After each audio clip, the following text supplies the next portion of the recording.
Pharmacology blocks. I'm going to be teaching you all the antipsychotics, and I'll also be doing the antidepressant medication. So the antipsychotic block is the shorter one. It's a lot of info, but usually it's not too bad. My goal with this test block is, one, teach you guys what you need to know as a primary care clinician. So keep it at that very kind of base level. And then two, I have not seen the test yet, so I don't know what questions she's going to ask, but I did my best to try and highlight the ones that I see routinely come up on tests, come up on your pants, and come up on the panel, because some of these ones are just, they're so unique that they consistently show up on the test, so you definitely will need to know those. I did my best to kind of highlight that, right? Just kind of keep in mind that, believe it or not, the psychopharmacology is its own subclass within the pharmacy community. Just because we're messing with medications that tend to mess with the brain specifically, so it can cause a lot of problems. So there's a very deeper level of understanding that goes along with these meds if you were ever interested. Also, I did my best to make sure I used your textbook as the primary source. So the verbiage that we're going to use, I did my best to pull it straight from the textbook. Unfortunately, I had to pull a little bit of extra data just from like UpToDate and from Stahl's Psychopharmacology, just because there wasn't enough in the textbook itself. But again, try to use your textbook as a primary because that's what is used for this class. So real quick, those are our learning objectives. Again, I don't expect you all to be able to diagnose a psychiatric condition yet. That's going to be your psychiatry class. So we're not going to go super heavy into that. We're just going to skim very briefly like, hey, what is psychosis? What are positive, negative symptoms?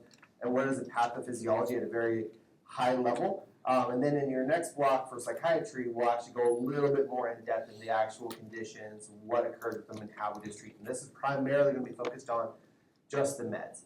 And you'll see these meds again in that psychiatry block as well. We just won't go into the mechanism of action as much. So real quick, with antipsychotics, we actually use them in a lot of different things. The classic one being schizophrenia.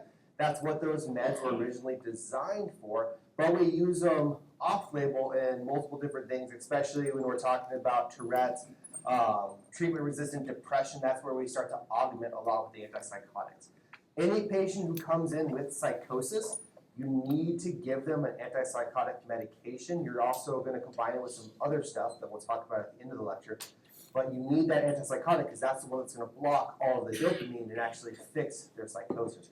So whether it truly is schizophrenia, whether it's a drug-induced, whether it's brief psychotic, you're all going to start initially the same with these medication groups.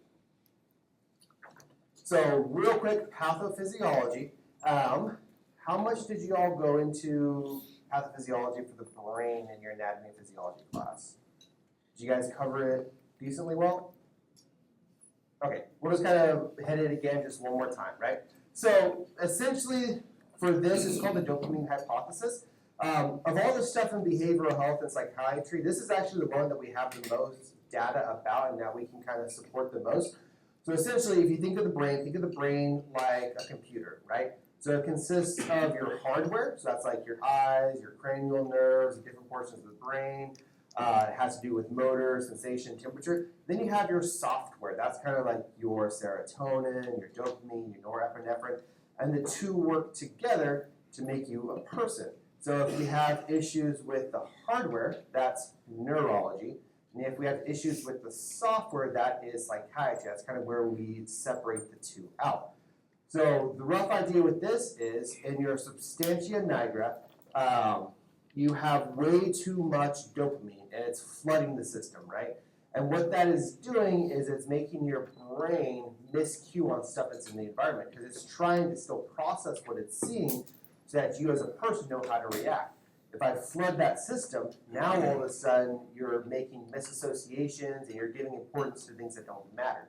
A great example of this is there's a subclass of your delusions where when you're reading stuff on the walls, you start to see hidden messages in like your billboards and your posters. You see hidden messages in there and you think those are specifically for you. Your brain is miscuing on what it's seeing and giving importance to things that don't matter. So with that being said, if we can block all of that dopamine, now all of a sudden we can fix your psychosis, but there's a lot of other issues that come along with that. What we're not going to talk about today is kind of glutamate, and it plays a very important role, but it's not one of the primaries. So we'll talk about that probably in your psychiatry lecture a little bit more, but for now, just know it's there, it plays a role, but it's not one of the important ones. So for your visual learners, this is another way from that previous slide that we had just talked about, right? So essentially, right here, you have way too much dopamine, which is miscuing on everything that's going on because it feeds into all of these different areas within the brain, right? And now you're kind of misremembering, you're giving importance to things that don't matter, and it's causing a feedback loop. So we want to try and block everything that's right in here. But when we do that, because our drugs, they don't care where the receptors are, they're going to hit your basal ganglia, you're going to hit your hippocampus, your amygdala, and now all of a sudden we start to run into those side effects because we can't target our drugs at one specific area. So this is a slide, it's just another way to look at the tracks that we're about to talk about on the next slide.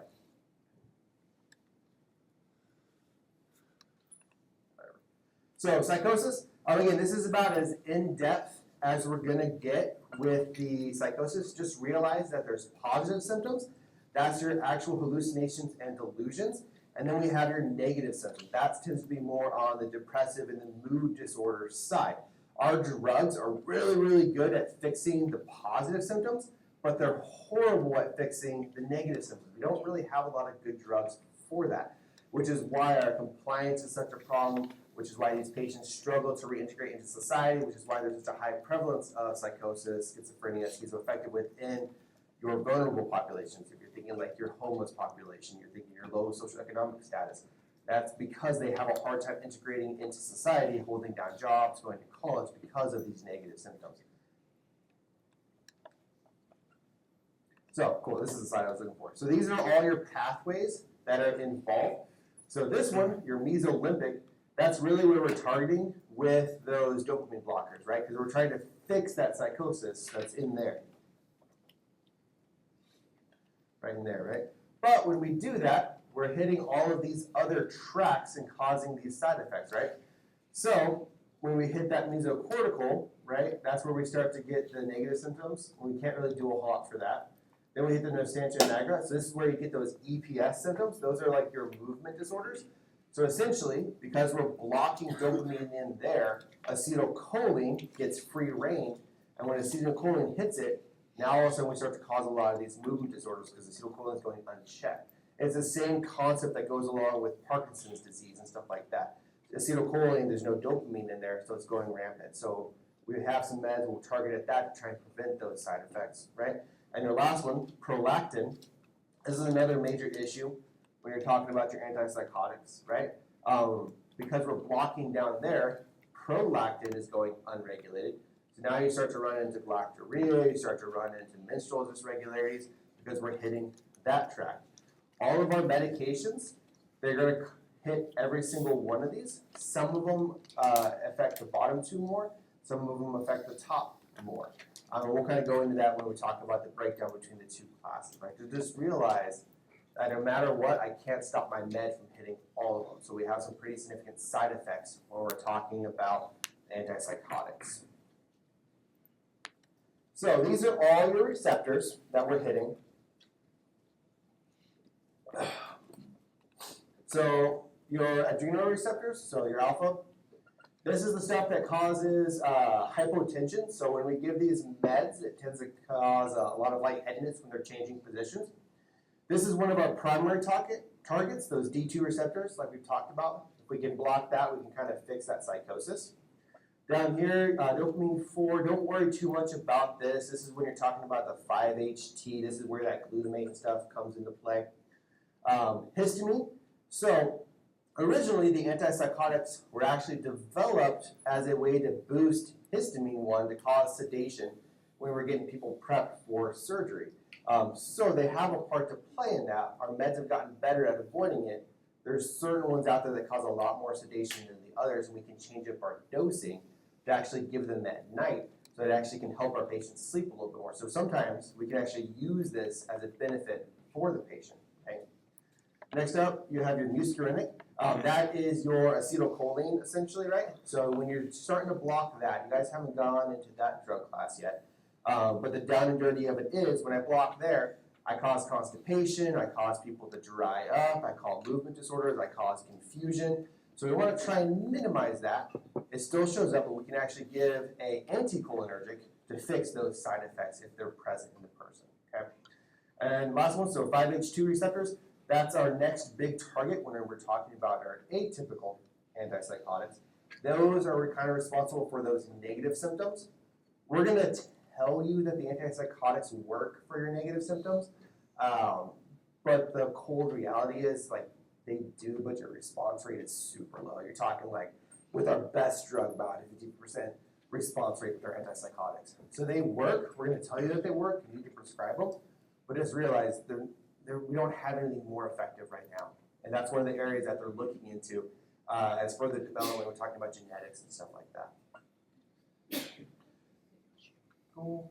So, any questions on, like, that's it for the pathophysiology. Like I said, we're going to just skim the top of it. We'll go, you'll see this a couple more times in the psychiatry and in the neurology. So if you're getting overwhelmed right now, don't worry, we'll cover it multiple times. Any questions on this section before we kind of start to get into the drugs themselves? Okay, cool. So moving on. Okay, so a quick note on verbiage. So again, I wanted to use your textbook. All of the antipsychotics were previously known as neuroleptic drugs, kind of back in the 50s and 60s before they made that changeover. Keep that in mind when we talk about one of the adverse effects of antipsychotics. The disorder is actually known as neuroleptic disorder, right? There's another word for it. Because of this old verbiage, we just never made the change for that disorder, so keep that in mind.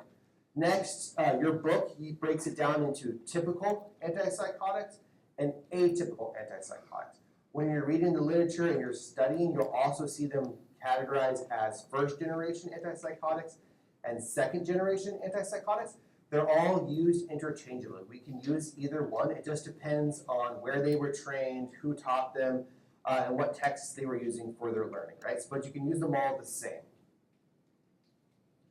So, mechanism of action. All of our antipsychotics work roughly the same. So we're going to talk about them as a broad class, and then we'll kind of go into the medications specifically, kind of what they're known for, what their quirks are, okay? So our typical antipsychotics, they tend to be very selective for our D2 receptors, for that dopamine blockade. They're highly effective at that. So they block dopamine pretty much throughout the entire body. But that means they're more likely to cause all of our movement disorders or extrapyramidal symptoms or side effects, right? They're the ones that are most likely to cause that. Our atypical antipsychotics, they're less selective for our D2, and where they kind of get their action is they're blocking 5-HT, which short answer is it downregulates dopamine. There's more to it, but we won't go into that right now. And you're getting that downregulation, so that's how they're effective. They block maybe 20 to 30% of the D2 receptor, depending on the drug. So they're less likely to cause the movement disorders, but they're more likely to cause your metabolic syndrome. So your atypicals are more known for causing weight gain, causing diabetes, causing metabolic syndrome. So those are and prolactin, so galactorrhea, menstrual irregularities. That's more common with your atypicals. So when you're making your choice, the American Psychiatric Association does not recommend one over the other, right? There is no first-line drug. You really want to tailor the drug you're picking to the person, what side effects they're willing to tolerate, what they've failed in the past. All of that goes into consideration when you're making your drug choice, okay? So really you got to sit down and try and have a conversation with the patient who's psychotic about what drug they want to use. It's very fun. All right, so when you block that D2, you're actually causing a cascade that kind of occurs in 3 waves. So the very first thing you're doing is you're blocking dopamine everywhere, right? So you get that quick release, and your body's actually going to release a lot more dopamine to try and overwhelm that system since all of the locks are blocked, right? Then over time, you start to, since your body recognizes that it's not using dopamine anymore, your bodies are very lazy, so they're going to try and conserve energy. So they actually stop the release of dopamine. They start releasing a lot less because it doesn't need as much anymore. That's kind of like you're sitting at a couple months in, that's where you start to see that effect. And then What can happen is because your body uses a lot less dopamine, it has less receptors, and then we take another medication or you get sick or something happens and now all of a sudden there's way more dopamine that's available to the system than the body's used to. And you can actually have this late onset EPS symptom or tardive dyskinesia, right? Up here, what this is talking about is because we're blocking everywhere in that basal ganglia, that's where we get those EPS symptoms, right? So it's a cascade that occurs when we block all of that dopamine. 5-HT pathway is a little bit easier to understand. It's usually not as severe. We block that and then it downregulates dopamine. That's kind of why we like using our atypicals a little bit more than we do like our typical antipsychotics.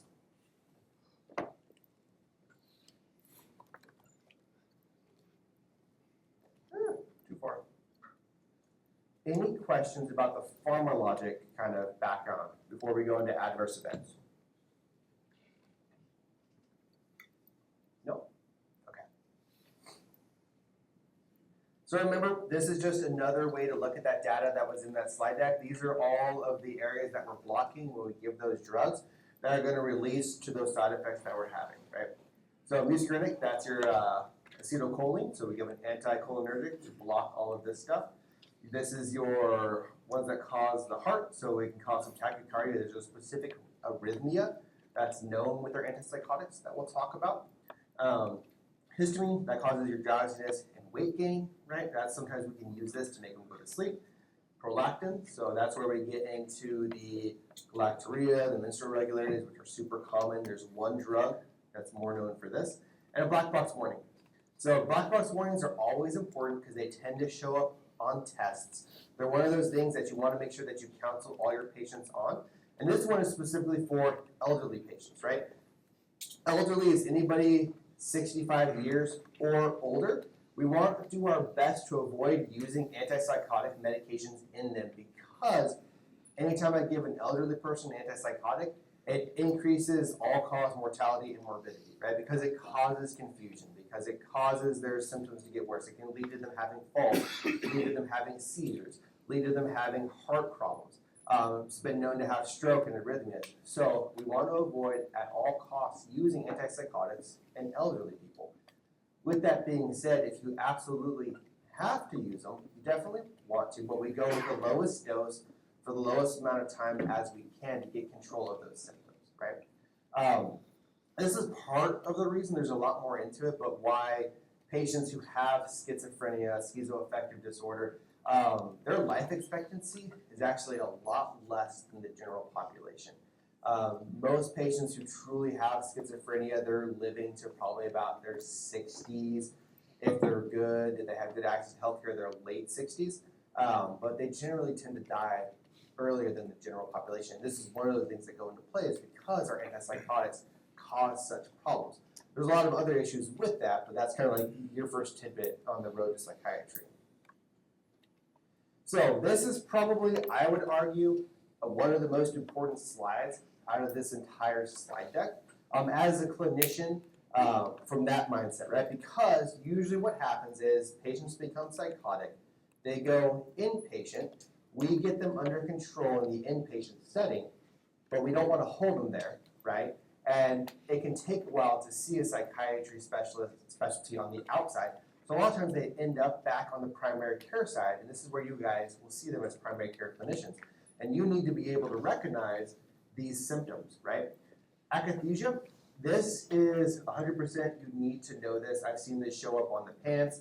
I will definitely test you on this in the psychiatry block. I don't know if they'll be on the PHARM test, but this is something you need to know, right? Because if this goes untreated, this can lead to suicide of the patient because so the best way I've heard this described akathisia is imagine that there's ants going up and down your bones, right? You just can't sit still. Imagine not being able to sleep because you're constantly moving. Imagine not being able to sit in a lecture because you constantly need to move, you can't sit still, you're constantly restless. How agitating and exhausting that is for your patient, right? This is one of those things that you can't miss because it causes so many problems. And unfortunately, a lot of times we mistake this as, well, the patient's psychotic. No wonder they can't sit still. and we equate it to that.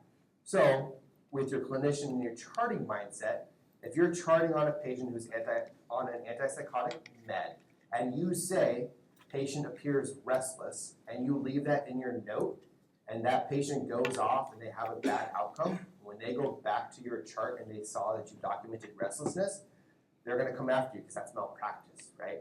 Anytime a patient's looking restless or agitated and they're on antipsychotics, you need to check for this and ask about this and see how they're feeling about their restlessness, right? You always have to screen for this. Next, pseudoparkinson's. So we can actually cause Parkinson's disorder with our medication because we're blocking everything in the basal ganglia. And this is where you kind of, has anybody ever seen a Parkinson's patient? Some people, yeah. So imagine somebody who's super rigid, like they have these very rigid movements. You almost get like this pill rolling effect with their hands because their muscles are firing. They'll also kind of have this very kind of blank face when they're looking at you. That is pseudoparkinson's. And that's one of the things we can cause with our meds. We can actually do some stuff to fix this when it shows up. Next, dystonia. So dystonia, best way to describe this is anybody ever had a Charlie horse, right? Charlie horse is super painful. Just imagine that your muscle is constantly firing and now you're stuck like that, right? That's dystonia. Most commonly, we see it a lot in the neck where actually the patient will have this torticollis where they're like stuck and rotated. It's very, very, very painful for the patient, right? In bad scenarios, you can actually have where the eyes, because the eyes are actually a muscle, right? They actually get locked in place, usually focused up, and the patient's unable to move their eyes. Imagine how distressing that can be for the patient. Good news is we have a lot of meds that can fix this pretty quickly, right? But be aware of it. This is one of the known side effects that can happen with these meds. Next, tardive dyskinesia. So, best way I can think of if you're going to equate this in your mind, imagine being tardy to the party, right? That is tardive dyskinesia. It's very late symptoms of your EPS. So that dystonia, that Parkinson's, akathisia. This is where it shows up months to years after they've started their antipsychotic med. So they can be completely stable, and then I give them another medication, and now all of a sudden they have that huge rush of dopamine again that their body's not used to, and now we can actually cause those EPS symptoms, right? And there's a couple ways that we can try and treat this. So again, one of the easy answers is we'll just drop their dose for a little bit, and then those symptoms will go away, right? If the symptoms are still there, well, maybe we need to change an antipsychotic. That's another possibility. You got to be careful when you're changing antipsychotics because this medication may be the only med that's working for them, and they've gone through 5 or 6 different antipsychotics before we found one that worked. Right? So you got to be careful changing a med, but it's a possible answer. Then there's also some medications we can give that will go over that can be used to treat this as well. Again, you got to tailor your choice to the patient, their side effects, and how you want to approach and what their history is as well. This can actually become permanent if it's not caught in time. So now you can permanently cause a condition in a patient because we didn't catch it and treat it in time, right? You can actually see this a lot. If you start to look out for it, you'll see this in the general population where people it's an involuntary control. So when they're focused, they can control it. But when you distract them with another task, all of a sudden you'll see them start to have this twitch or their tongue will poke in and out. And it's usually a good sign like, oh, this person's on an antipsychotic med or they've been on one in the past long enough to cause tardive dyskinesia. If you start looking for it in the population as you guys are out and about in San Antonio, you'll definitely see it, right? Because we have such a high, a homeless population, especially in the downtown area. If you guys are ever curious what psychosis can look like and what schizophrenia can look like, just go downtown and just kind of sit on a bench and kind of observe the population.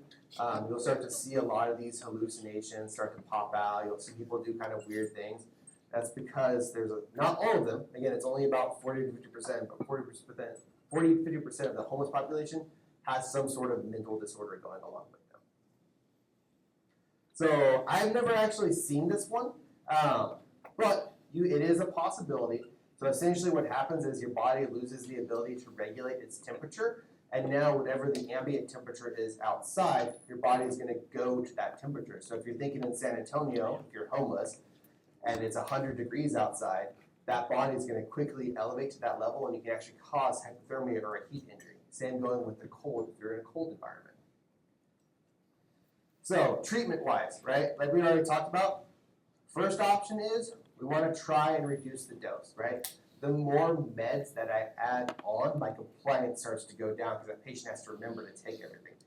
Next, if we can, change antipsychotics. Like we talked about though, you want to be super careful with doing that because now you have to titrate off one med, titrate back on another. It increases your risk for side effects. You never know what that person's going to respond to it, but it's an option. It's usually what we try next. And then if we know we can't change med, that's where we start to add on these to specifically treat their side effect profile, right?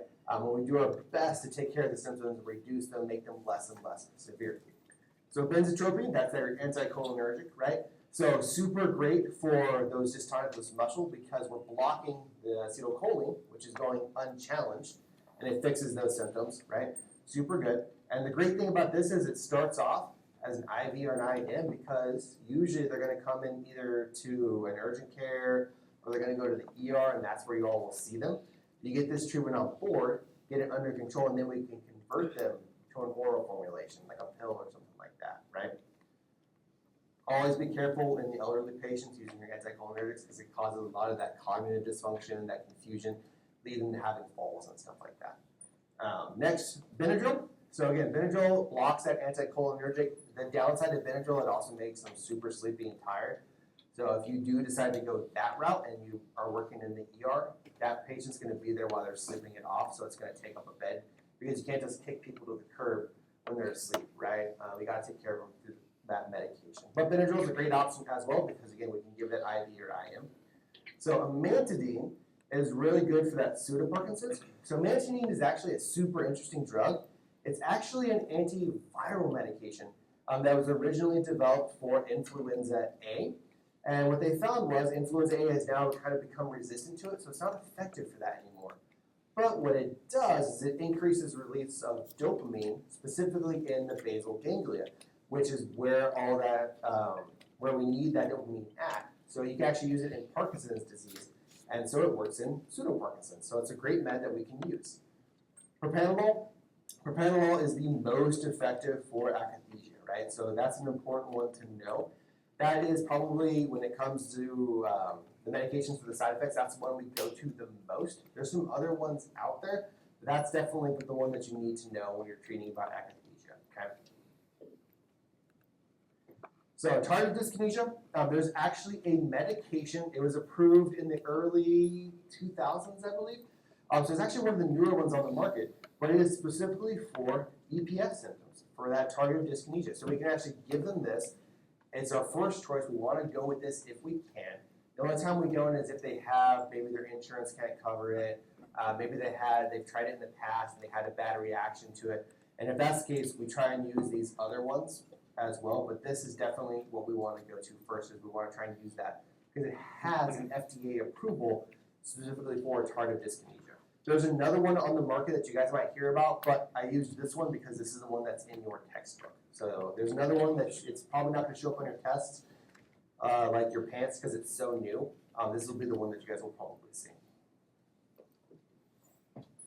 So remember I talked about the old term for the antipsychotics, your neuroleptics.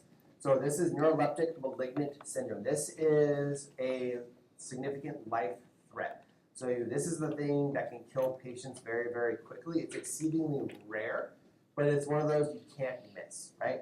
And if you, as you're going through phase 1, you'll hear kind of different variations of this. So if you cause it with your sedation agents, so like your propofol, like you're getting ready for surgery, you'll hear it called malignant hyperthermia. If we cause it with our antipsychotics, it's malignant, neuroleptic malignant syndrome. If we cause it with our antidepressants, then it becomes serotonin syndrome, right?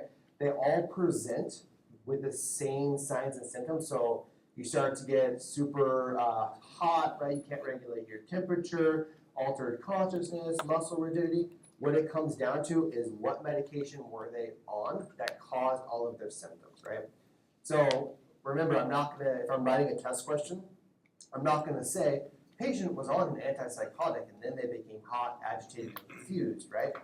I'm gonna write a scenario, be like, this is an 18-year-old male patient with prior history of psychosis that's presented to the ER, and then I'm gonna give you a list of meds, and it's gonna be on you to identify and know that they were on an antipsychotic, and that would be what will clue you in, right? So for those test-taking strategies, think about how I write test questions. I'm never gonna tell you antipsychotic, I'm gonna give you a list of meds, it's on you to know what the antipsychotics are. So treatment-wise, automatically we want to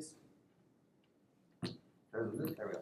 We want to discontinue the antipsychotic. Immediately stop it because we have a life threat that's going on. Next, we actually have reversal agents, so dantrolene. So we can actually give an agent that's going to reverse that antipsychotic, and it's going to get them out of that symptom, right? So definitely know what your reversal agents are when we talk about these significant side effects, right? And then we want to provide supportive care. That's pretty standard for most things. Make sure that they're comfortable, make sure they have IV fluids, make sure they can eat, right? That's pretty standard. But dantrolene is definitely the one that you want to know on this slide. So know what this is and know what the reversal agent is for it, okay? So next, QTC prolongation.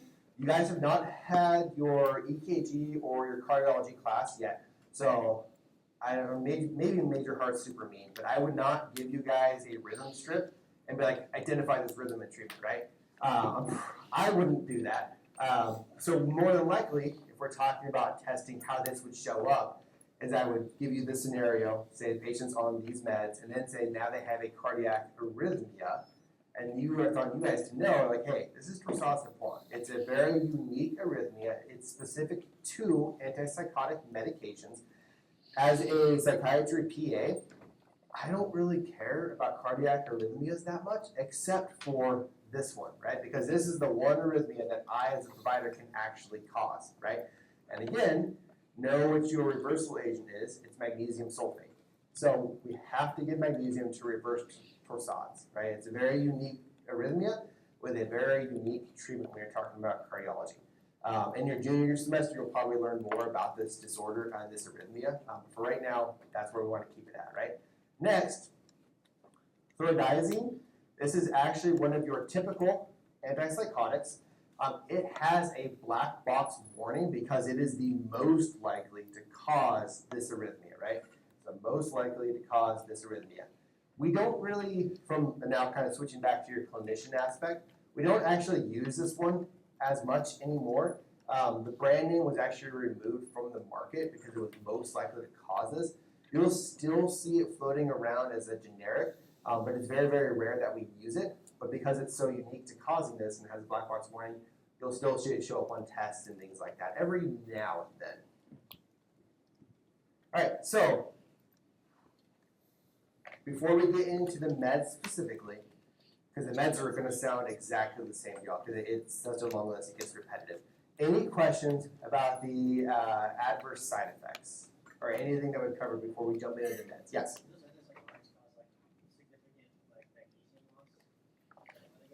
So it has to do with the channels that it's blocking. So remember, it's that alpha adrenergic. So specifically, it is blocking the calcium channels, which is leading to that arrhythmia. And the magnesium is one of the things that can bump it out of there, right? Roughly. Because it actually, believe it or not, when we go to the, again, jumping ahead, when we talk about the antidepressants, I can actually cause a different arrhythmia with my antidepressants, which I have to treat with different med because it's blocking the sodium channels. So that's kind of what you're talking about with the meds. To answer your question? Okay. Anything else about the stuff that we've covered before we jump into the meds? Yes? Is there anything specific that is Yes. So believe it or not, you can actually, we'll talk about in the psychiatry lecture, there's actually criteria that we can use. The down and dirty of it is that you need to look at the patient. And first, so if you see them in a chair and they just can't sit still, they're kind of pacing, they're moving around, that's a good sign that they're agitated. So that should be your first clue that, hey, maybe I need to ask about akathisia. Next, ask your patient, like, hey, do you feel like you can control your movements? Are you bothered by this? And if they say yes, that increases the likelihood that it's akathisia, right? Because they're bothered by it, they're kind of agitated and they're restless, they're noticing what's going on. So that's your next one. And then ask them to describe it, what's going on, right? If they're able to kind of describe in language what's going on with them, that's a good clue that it's not psychosis. Because psychosis, when I ask them to explain what's going on, you start to get these weird patterns of thought that start to emerge, and that can clue when it's that way. Okay? So again, very high level for right now. We'll go more into it in your psychiatry lecture. If I'm thinking about test writing, how that's going to show up, right? So if I'm writing a test question, I'm not going to say patient has akathisia. That's too easy. Probably what I'll do is I'll say, patient observed in the waiting room, pacing, appears slightly agitated and angry, is complaining that he can't sit still, right? And then I'll give you those listed meds, and then that should clue you in, okay, this is probably akathisia rather than psychosis. So we're never going to use the word specifically. We'll kind of describe them in another way, because otherwise it's too easy of a question. All right, anything else? Okay. So now we're going to move into your actual medications. The first ones we're going to talk about is your typical antipsychotics. So these are the ones that weren't necessarily developed first, but they all kind of focus on the D2 receptor rather than the 5-HT, right? I tried my best to highlight if they have. So all of these meds are going to sound exactly the same, right? My recommendation for you all, when you're studying, focus on what makes them different and learn that. So I did my best. If there's something unique about the drug, I tried to highlight it. So like intractable hiccups, this medication can actually be used for that. It's something different, makes the drug stand out, okay? And actually, I was talking to Major Sandoval. He's our ERPA. I was like, hey, have you actually ever used antipsychotic to treat intractable hiccups? Because it's usually going to show up in the ER first. And he's like, oh yeah, I think I did that once when I was in my residency program. So believe it or not, they actually use it. There's a whole bunch of other meds I would use before going to antipsychotic, but it can be used, right? So chlorpromazine. Chlorpromazine was the very first antipsychotic medication that was actually developed. You would think that these meds all came out in like the 80s or 90s. Theirs first came out on the market in like the 50s, right? So essentially what had happened was they were looking for a med that could help patients get prepped for surgery, kind of reduce their agitation, reduce their anxiety about the surgery, and they actually developed promethazine. So some of you all are probably familiar with promethazine. We use it not commonly, but it can be used for like nausea and vomiting, right? That was like your first progenitor of the antipsychotics. That's where they kind of sound the same. They found that promethazine didn't really do a whole lot for prepping somebody for surgery, but it tended to make people apathetic. Like they just didn't care anymore. So when they were doing further research, they refined it. They came up with a new mixture. They actually came up with chlorpromazine. They found that it worked very, very well, right? And we can give it through multiple different routes. So PO, IM, IV, right? It's a good med. When that happens, because you have to think about how the pharmacy industry works, remember, medicine's a business, all the pharmacy companies noticed this drug that we had for this very specific class of disorders that nothing else was treating, and you had this huge explosion in your typical antipsychotics onto the market. That's where a bunch of these came out in the 50s and 60s, right? Because everybody wants their own proprietary brand name drug so that they can charge for it. What happened, the FDA actually came out and put a block on any new antipsychotic meds around the 60s, and they said, if you want to bring a new antipsychotic to the market, it has to be better than chlorpromazine. So chlorpromazine, for your typicals, actually kind of became the industry standard. That's why we still use it pretty regularly. We have a ton of data to support this drug, how it works, what the side effects are. So you'll see this pretty regularly used in the psychiatry community. Fluoridazine, again, it has this weird disorder where it can cause pigment retinopathy. I've never seen that, but essentially you can kind of get this discoloration in the eye that can be noticed. So it's something unique about the drug, right? Also, remember, cardiac toxicity. This is the one that can cause a lot of that black box, that kind of torsades. Any of these drugs can cause that. Again, any of these drugs can cause that, but this is the one most likely, okay? Next up. So loxapine, and then you have ferrofenazine. Not much know about them again. Schizophrenia, agitation, schizophrenia. Now you can kind of start to see where these drugs start to sound familiar. If you're ever in the scenario where you need to pick that typical antipsychotic to go with, we want to try and use one that has the most routes. So a PO, IV, IM, and preferably has a long-acting injectable formulation. If those fail, that's where you kind of start reaching into the grab bag. You're like, I don't know, let's try this and see if it works. That's where these ones start to come out, right? So fluphenazine is great because it has a long-acting injectable, right? It also has multiple uses per the FDA, so we can actually start to use it for that Tourette syndrome. We actually use it for delirium. Delirium is very different, right? So we cause, as providers, delirium. It's not something that the patient just gets, so we can use it for that. That's kind of what's unique about that. Also, we kind of have multiple formulations that we can give it in. So this is a good med to go with because we have so many routes, right?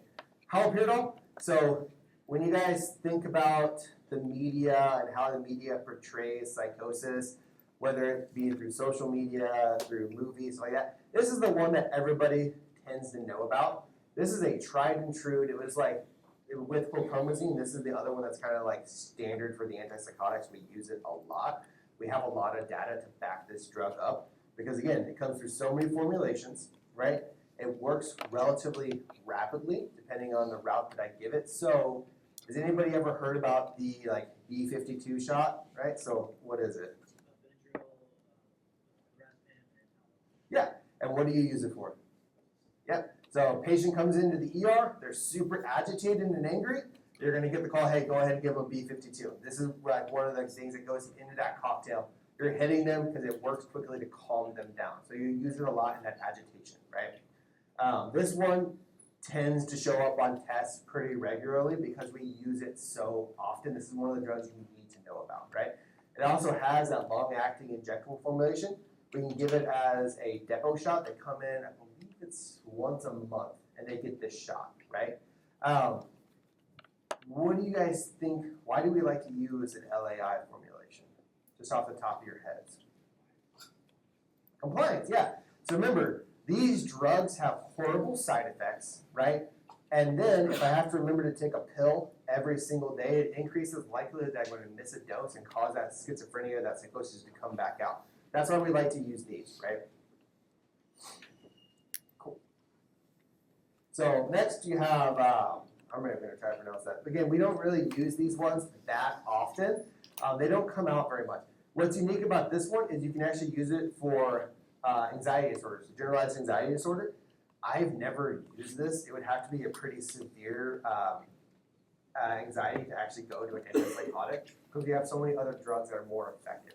But that's something unique about this medication. You can kind of use those, right? This one, again, it kind of blends into the background. There's nothing super unique about it. But it makes a good distractor question because it's kind of just there. It's basic, right? So last one. So this one is unique because it has that Tourette's disorder. That's the only one that it's FDA approved for. So that's where you kind of start to see those drugs show up. If something has an FDA approval, that means that company actually spent the money to do the research, to get all the studies done and publish it, and go to the FDA for approval. So we always try and use an FDA-approved medication for a disorder before we jump into the off-label use. So that is all of the typicals. Any question about the typicals before we jump into the atypicals? Yes? So for the Halidol, is the Tourette's then just off-label for it? Yeah, correct. Halidol is great because it's like one of those ones we have so much data for it, we try and use it for a bunch of different things and see what happens. Yeah, I wouldn't surprise. Again, it's like one of those things where we're like, I don't know, let's try Halidol. But yeah, I wouldn't put it past them.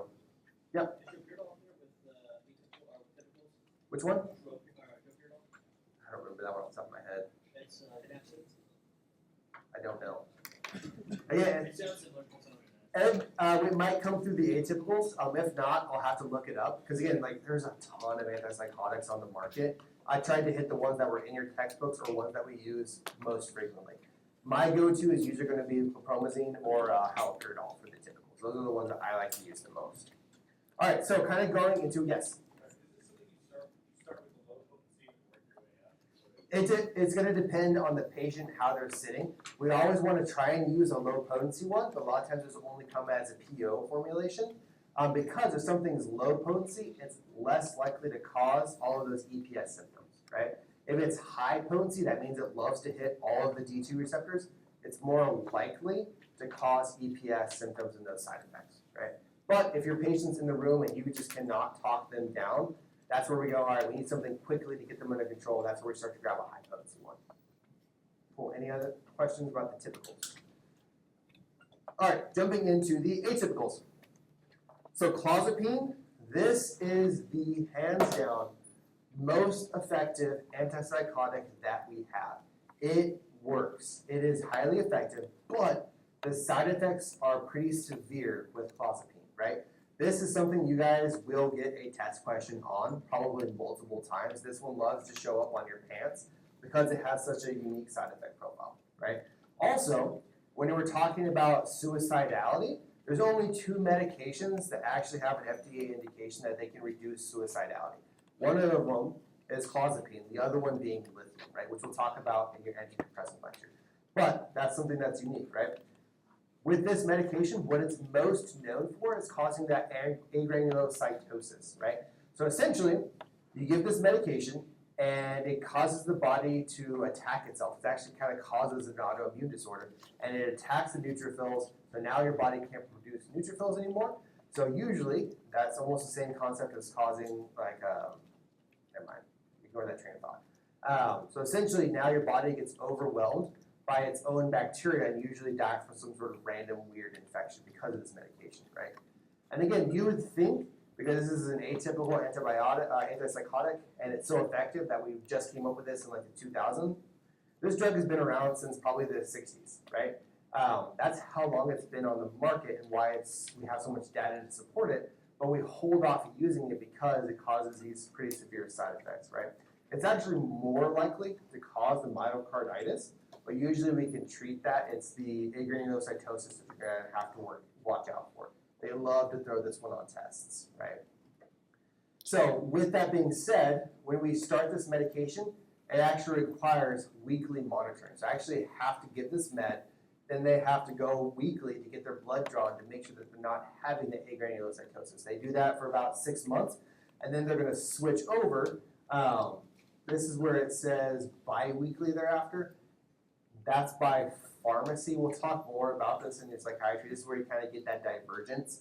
For right now, in this class, bi-weekly, okay? So this drug takes a lot of monitoring, has some pretty significant side effects.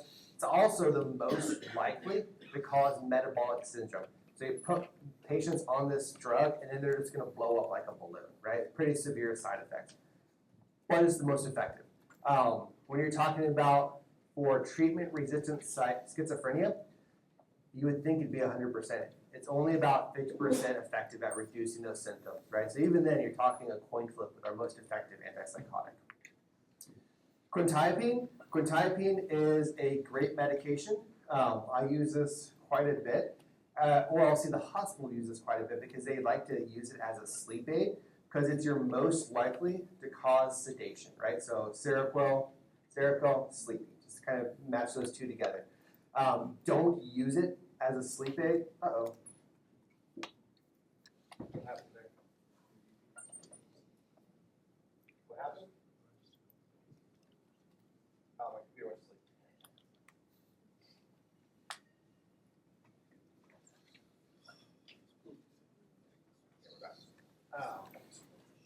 So, they love to use this one as a sleep aid because it tends to put patients to sleep compared to when we're dosing this one specifically.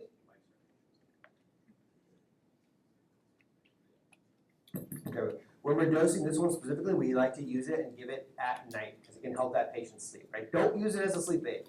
Clinically speaking, please do not use this as a sleep aid. All right, so olanzapine. Olanzapine is a great drug, yes. So if you were talking about most likely, are you saying most likely of the atypicals, or this is the most likely side effect it will cause? Most likely side effect it will cause. Okay. Yeah. So when you're talking about, that's actually kind of a great question. When you're clinically, when you guys are talking about psychiatric medications as a class, any medication could cause any side effect at any point in time. So when you're seeing patients, keep that in mind. For testing reasons, we want to always kind of, that drug is most likely to cause that, kind of keep those unique things in mind. Does that answer your question? Okay, cool. So we're right at 49 minutes. Do you guys want your 10-minute break or do you want to push? Yeah, I see one person saying keep it rolling. The rest of the class does not seem super enthusiastic. Let's do a 10-minute break. Okay.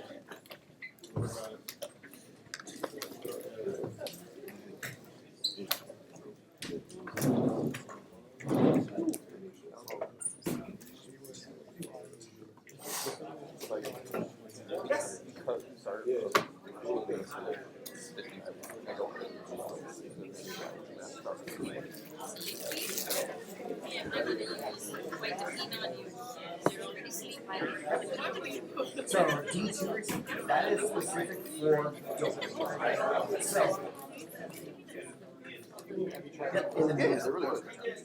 Remember your traps, right?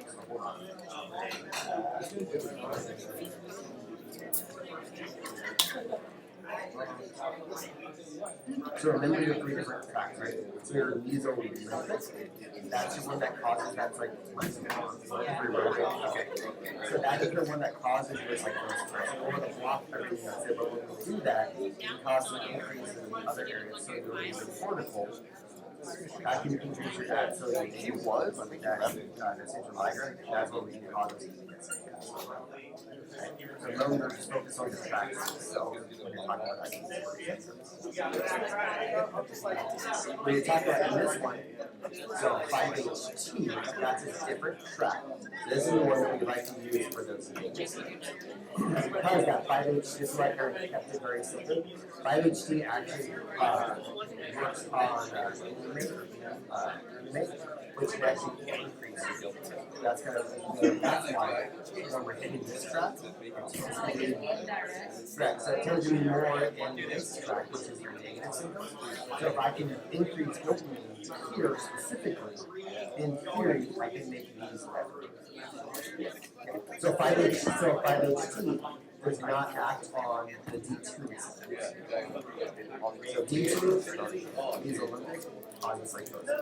5-HT indirectly decreases dopamine here, but it will increase your acid indirectly, like in a very, very roundabout way. Those are easier for me.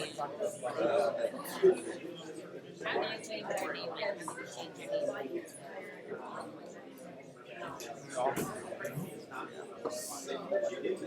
So it's less. So again, it's less likely to cause that because that's where. So 5-HT is more like our atypicals, which we're about to talk about. That 5-HT, they tend to be more specific for this receptor rather than dopamine out. So if I'm only hitting the dopamine receptor about 20% or so, it's less likely. I'm confusing. I know. That's why I wanted. I tried my best to keep it very simple because it gets confusing. Because all those tracks that run throughout the entire brain are hitting different areas. The rough idea with that is just keep in mind when I affect one pathway, it's going to have no touches. That's why I target my med. Locking it has it. Side effects of it. If it's unclear, please let me know. I can bring up all sorts of other slides.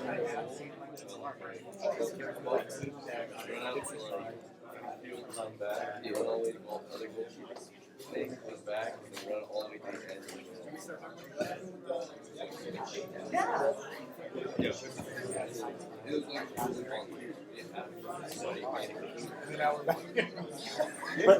It prepared you. This one. Yep. So someone else is back.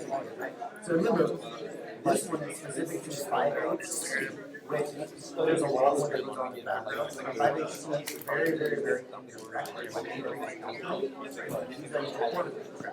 So if you remember your tracks,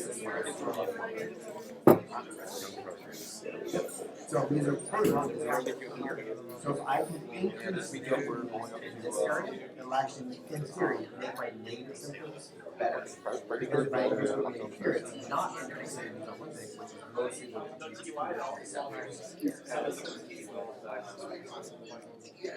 So it's because you're inhibiting my which this is where it talks like so we make hitting that receptor like So I didn't want to go super in depth. Oh, no, fine. Oh, I love it. Right? It's super interesting stuff. Like I said, there's a lot of factors that goes on. Middle of the week, we can get bogged down. So like the weekends, I know highlight the main stuff.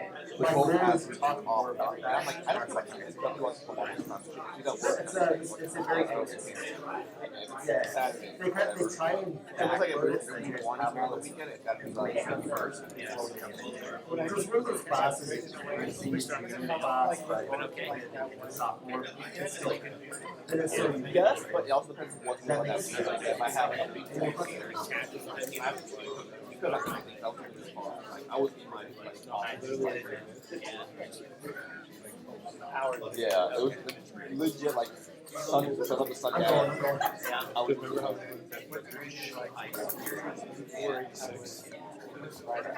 he's like, has background in it. He's like, I'm trying to fail this test. Motherfucker, this is my first look at this shit. I'm so fucking furious. I was like, I love it. That's why I'm stopping to make sure that like, I started to stop flagging because like I kept getting specials down to like walking. I run him up in the corner just to figure out I had 11. Just text my buddy because he's the one that's the psych doc. So you probably get us good tips like this. It doesn't matter. They want to write it however they want to write it. I do like how he's highlighting stuff though. So when I was looking at the test, Yeah. Last week's was like, what are we doing? got question 3 wrong, got question 4 wrong, so then I literally turned around and I could not understand. It got me too. I was like, I could not understand. I was like, is it asking? I feel like I just got so So I just kept reading it. It was like, it's a weird way to learn it. And I was like, so freaking stupid. yeah. After that, after I saw that, I really Yeah. see the funny is I didn't know that. Oh, yeah. I was thinking like, Like after I saw number 1 and I read the slide, I was like, oh, it's asking what cause of that texture. And I was like, I just could not get there. Whatever came in my brain, whether it was like being fried that weekend, I was like, it was bad wording, and I was just like, Yeah. what is it asking? I was just like, that's Yeah, my confidence was still the first 5 questions. When I go through the test, if I know the answer, I'll just if I don't know it, then I go back. So like I don't get like all the stuff that's in my like frontal cortex. So I'm like, yep, okay, boom, answer. And then first 5, nope, I'm not. Nope, I'm not. So it's like my confidence is I knew, like, even though I spent the most time looking at analytics, I knew that was kind of Floyd. It became like conflicts of like what.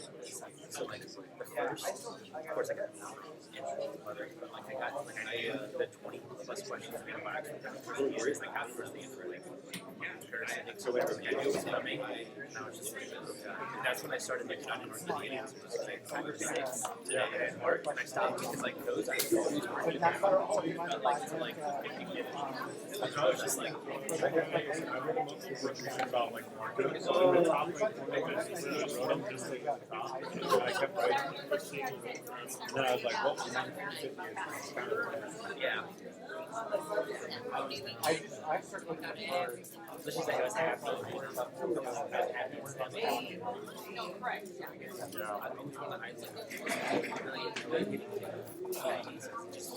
Because like that's the only chance. It was the bad thing to feel finally.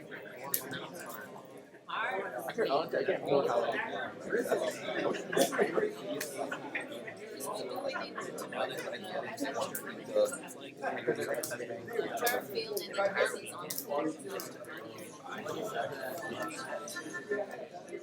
I feel like that's gonna be all of junior semester. It's like talking to my buddy. All right, y'all about ready to get this thing started again? Good on time?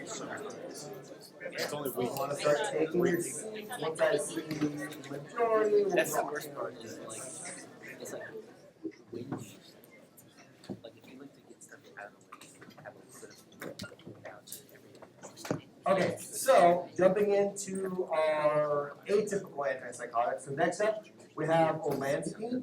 Olanzapine is a great drug. This is kind of one of my favorites that I like to use because, again, I have a bunch of different formulations that I can use. Also, something that's unique about this drug, it actually has an FDA approval that can be combined with an SSRI to kind of treat for that atypical depression. So it actually has another formulation where we can use it for a whole different drug class, right? It's not my go-to when I'm dealing with depression. I want to try a bunch of other stuff first, but it's there and it can be used in a very unique population subset, right? This is where you start to hit more of that 5-HT receptor, which again, remember, works in a very, very roundabout way to decrease that dopamine in the mesolimbic pathway because you're starting to mess with glutamate and a couple of other neurotransmitters that we're not going to talk about right now, okay? Side effects, this is where you start to see that severe weight gain and metabolic syndrome starts to show up more because what does olanzapine sound like?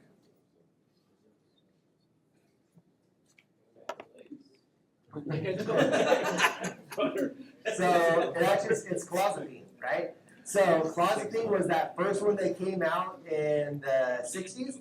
They actually, again, because they had such bad side effects to it, but it was so effective, they were trying to come up with another formulation. And that's where they kind of came up with olanzapine, right? So think of clozapine as Coke and olanzapine as Diet Coke, right? Not as good, but it's an option, okay? Or the other way, however you want to think about it, right? So olanzapine is kind of that, it's a racemic mixture. I don't remember exactly what mixture, but it's a variation of the formulation for clozapine, right?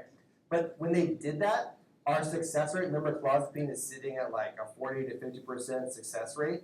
Olanzapine, you're still talking for like treatment-resistant schizophrenia, it's only like 10%. So you see that huge drop. All the other ones are typicals and atypicals. Success rate for treatment-resistant schizophrenia, you're talking like 5% to 0%.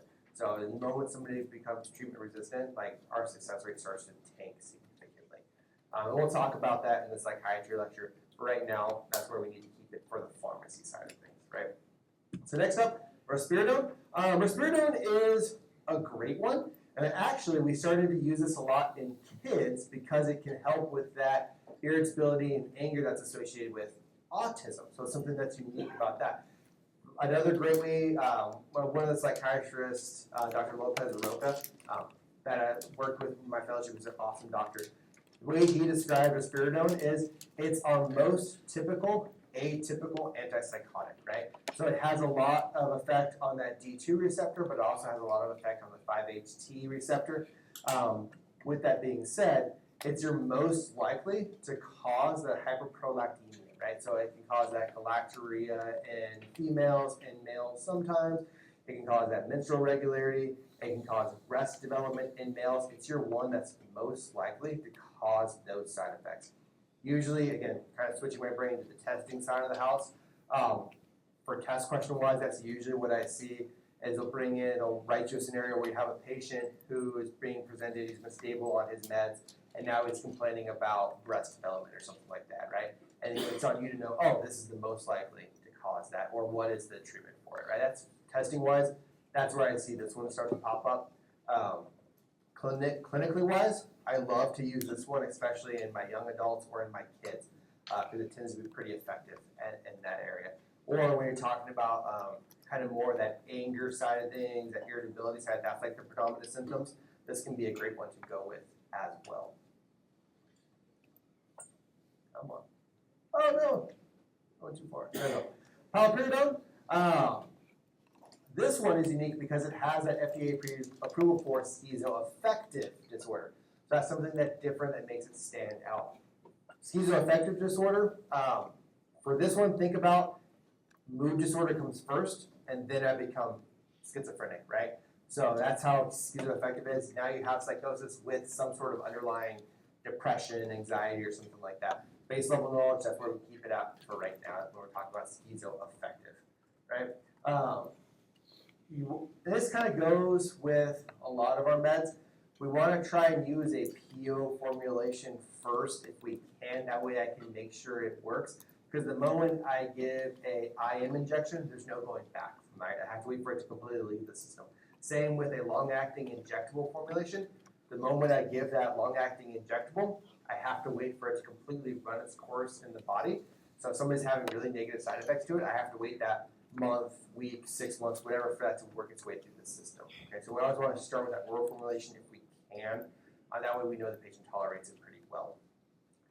Ziprasidone, so geodone, this is another one that you see used pretty often. This is kind of nice because we start to use it in that bipolar disorder, that agitation. What's unique about this med, and there's one other med that's unique to it, is we actually have to give it with food. That increases the bioavailability so that the patient will actually get the full dose of the med. If you give it on an empty stomach, it's not nearly as effective. So on the inpatient side, if you're ever messing around with geodone, you actually have to put in an order for your nurses to give a set amount of food with this drug when you give it to actually make it effective, right? On the outpatient side, if you're dealing with a patient, they've been on their geodone for a while, and maybe that they've started a new diet fad, right? Where they've switched up their diet, you still need to be able to counsel that patient and tell them like, hey, listen, when you take your geodone, you need to make sure that you're eating a meal with it to increase bioavailability. Otherwise, it becomes less effective and your psychosis has that potential to come back out, okay? Lorazepam, again, this is your other one that needs to be taken with that food as well. Those are your two that need to be taken with food, your geodone and lorazepam. Otherwise, it only has that PO formulation. Don't see it a whole lot. That's kind of again where you start to reach into the grab bag. You're like, okay, we failed this med, let's go with lorazepam. Or that doctor, he just really likes it, and that's like his go-to, which tends to happen as well. You have your 3 or 4 drugs that you use pretty regularly that you're most comfortable with. It also kind of, doc just likes it, right? So aripiprazole, Abilify, this is a great drug as well because we have a whole different formulations for it. And this is really where you start to see this partial agonist.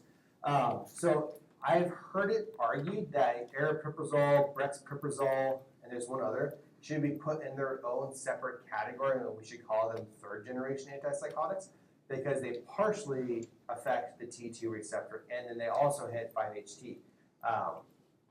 Right now, we still categorize them as typicals and atypicals or 1st generation and 2nd generation. That's still our see the label, but it's a great drug. Again, this is where it's unique because you hit that partial agonist to that D2 and a partial agonist to that 5-HT.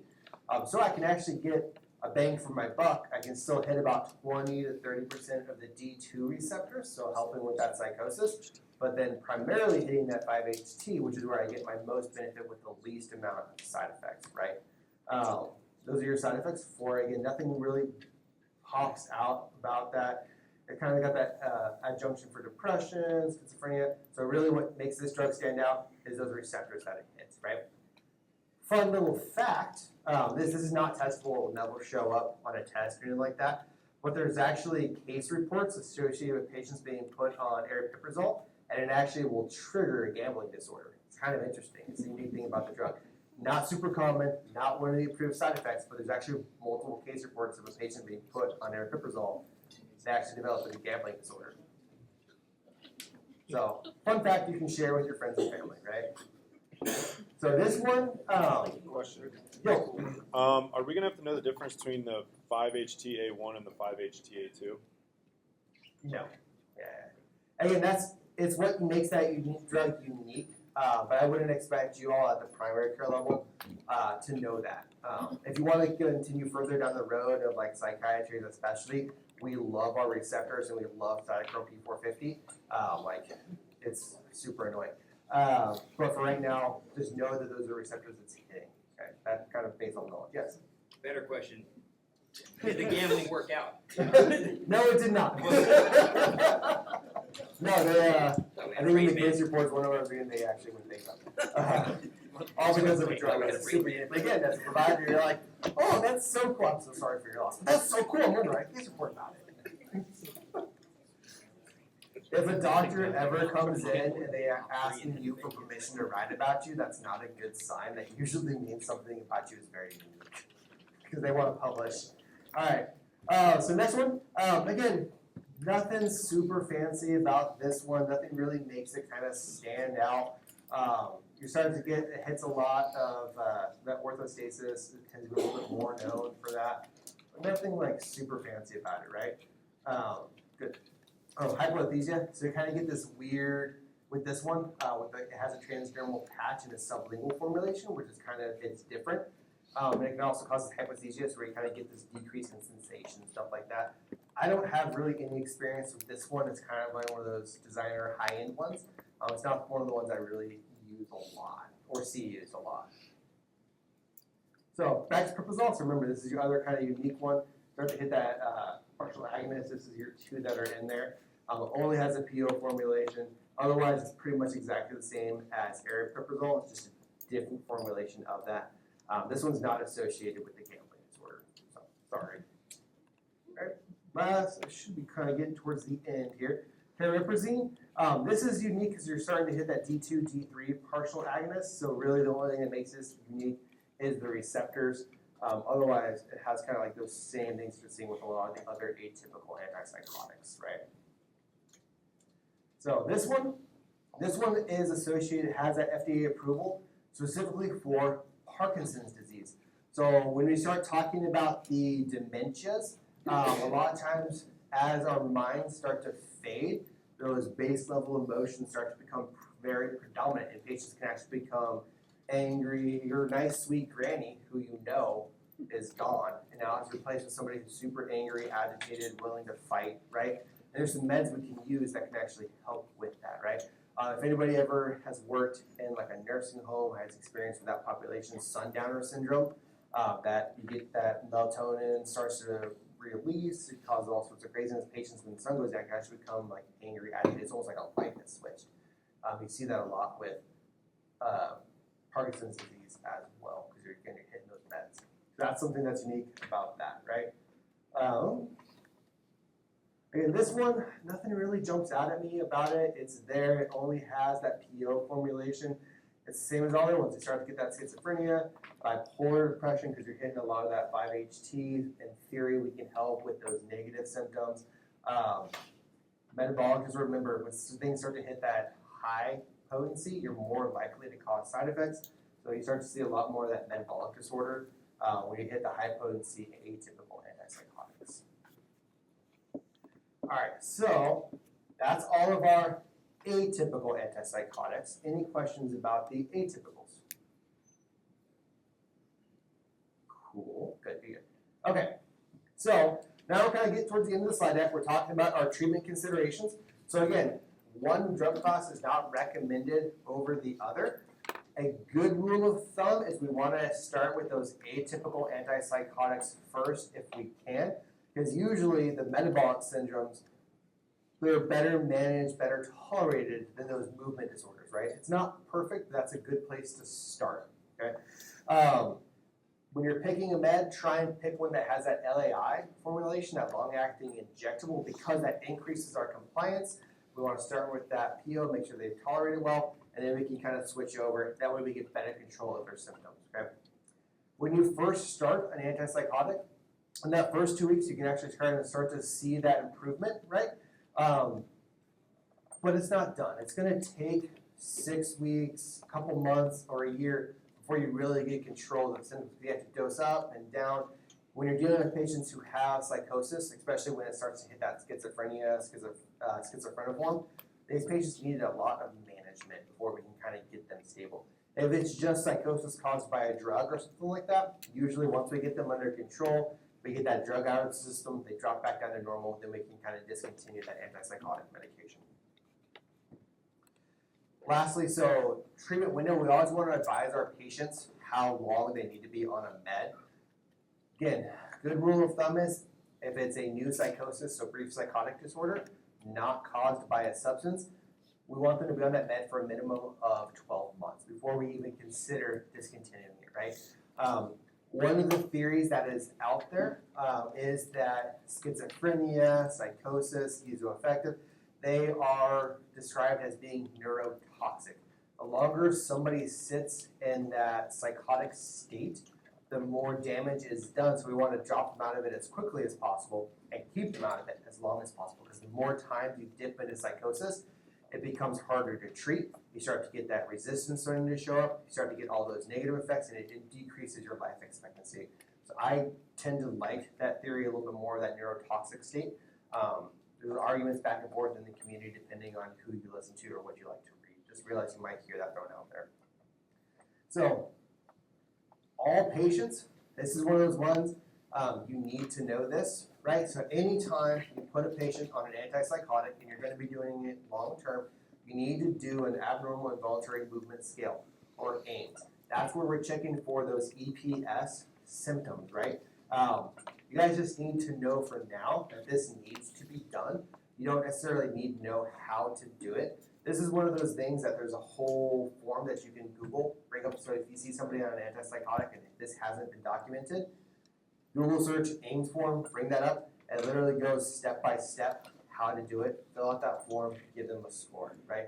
And then whenever they come in, once they're stable, you can do it every single time you see them. You can do it every 6 months to a year, just depending. But this needs to be documented pretty regularly, okay? I found 2 good YouTube videos for you. They're not perfect, but if you guys were curious what those EPS symptoms can actually look like, this one is pretty good. And if you're curious how to actually conduct the AIMS, this one right here is pretty good for you, right? That's something you can watch on your own time if you're curious, if you wanted to know more. So, when we're talking those antipsychotics, remember, any medication can cause any side effect at any point in time. So anytime I put somebody on antipsychotics, that metabolic syndrome is something that I worry about. So I'm going to check them, right? So down here, every time you see them, weight, blood pressure, heart rate, and waist circumference, right? You actually want to get out that tape and actually measure them, because that metabolic syndrome with antipsychotics, it tends to cause truncal obesity more than it does in the limbs. And that's sometimes the first place you'll catch it is their abdomen is going to start growing by inches. So you want to document that. That way you can intervene early and try and save this person some pretty horrific side effects, right? Metabolic syndrome is not fun to be in. Then your lipid panel, right? So anytime you're starting a new one, you want to grab that, and then 12 weeks, and then annually, because we can cause a lot of symptoms with that, right? Fasting glucose, you want to grab a glucose level. It doesn't necessarily need to be fasting, because again, fasting means they need to leave, not eat, and then come back. If I can just get a random glucose, it's almost as good, but it's on the slide. Fasting glucose is the preferred one, okay? And then again, like we've already talked about. Side note, again, this is not testable material. This slide's testable. What I'm about to say is not testable because it's not mainstream, it's not FDA approved yet. But if you have somebody who has metabolic disorder, it's becoming very routine practice now that the moment I put them on an antipsychotic, I'm actually also going to put them on metformin, right? Because metformin, it's really good at preventing metabolic syndrome. Once they're in that state, it's less effective. But once, so if I miss the mark and now they put on a ton of weight, the GLP-1s, so your Wegovy, Ozempic, all those, they're actually starting to become more mainstream in the behavioral health community as a way to treat these horrific side effects, right? So I can keep somebody on their antipsychotics, but then I can also drop them out of that obese category with those meds, right? Clinically, something to keep in mind. Testing-wise, you guys are probably not going to see that yet because it's not been approved, and we don't have the data to support that use long-term. Something that's going to change probably in the next 5 to 10 years. All right, so a special talk. Any questions about the treatment considerations before we jump real quick into the special populations? Okay, cool. So, acute agitation, like we've kind of already talked about, a lot of times that's going to show up to your ER, to your urgent care. Believe it or not, every deployment that I've been on, we usually have at least one psychotic break, because if you're going to develop schizophrenia, you're more than likely going to get it between the ages of like 18 to 25, which is right in our recruit population, right? So we always have at least one every deployment. We want to choose something that has multiple formulations. We want to choose something that's going to be rapid acting. We want to choose something that has a relatively safe profile. So that's where you start to see that haloperidol commonly used with that diazepam. We kind of give those two together. So remember, your benzo, that's only going to sedate them and calm them down. It's not doing anything for that psychosis. So you have to give that antipsychotic as well to start that D2 blockade. And then what we'll do is they'll be admitted and we'll probably try to choose them over to something else, right? So this is kind of a good breakdown of the meds we commonly like to use. So it has an oral Xarium tab, parenteral, rapid, and then your non-compliant patients is usually going to be IV or IM. You'll see olanzapine kind of shows up throughout. So that's why olanzapine is commonly used. And your next most common one kind of being that haloperidol for that state, and then chlorpromazine, again, commonly used, right? You guys haven't had your benzo lecture yet, so I'm not sure if Major Hart's going to test you on the combo stuff. Are you going to test them on agitation?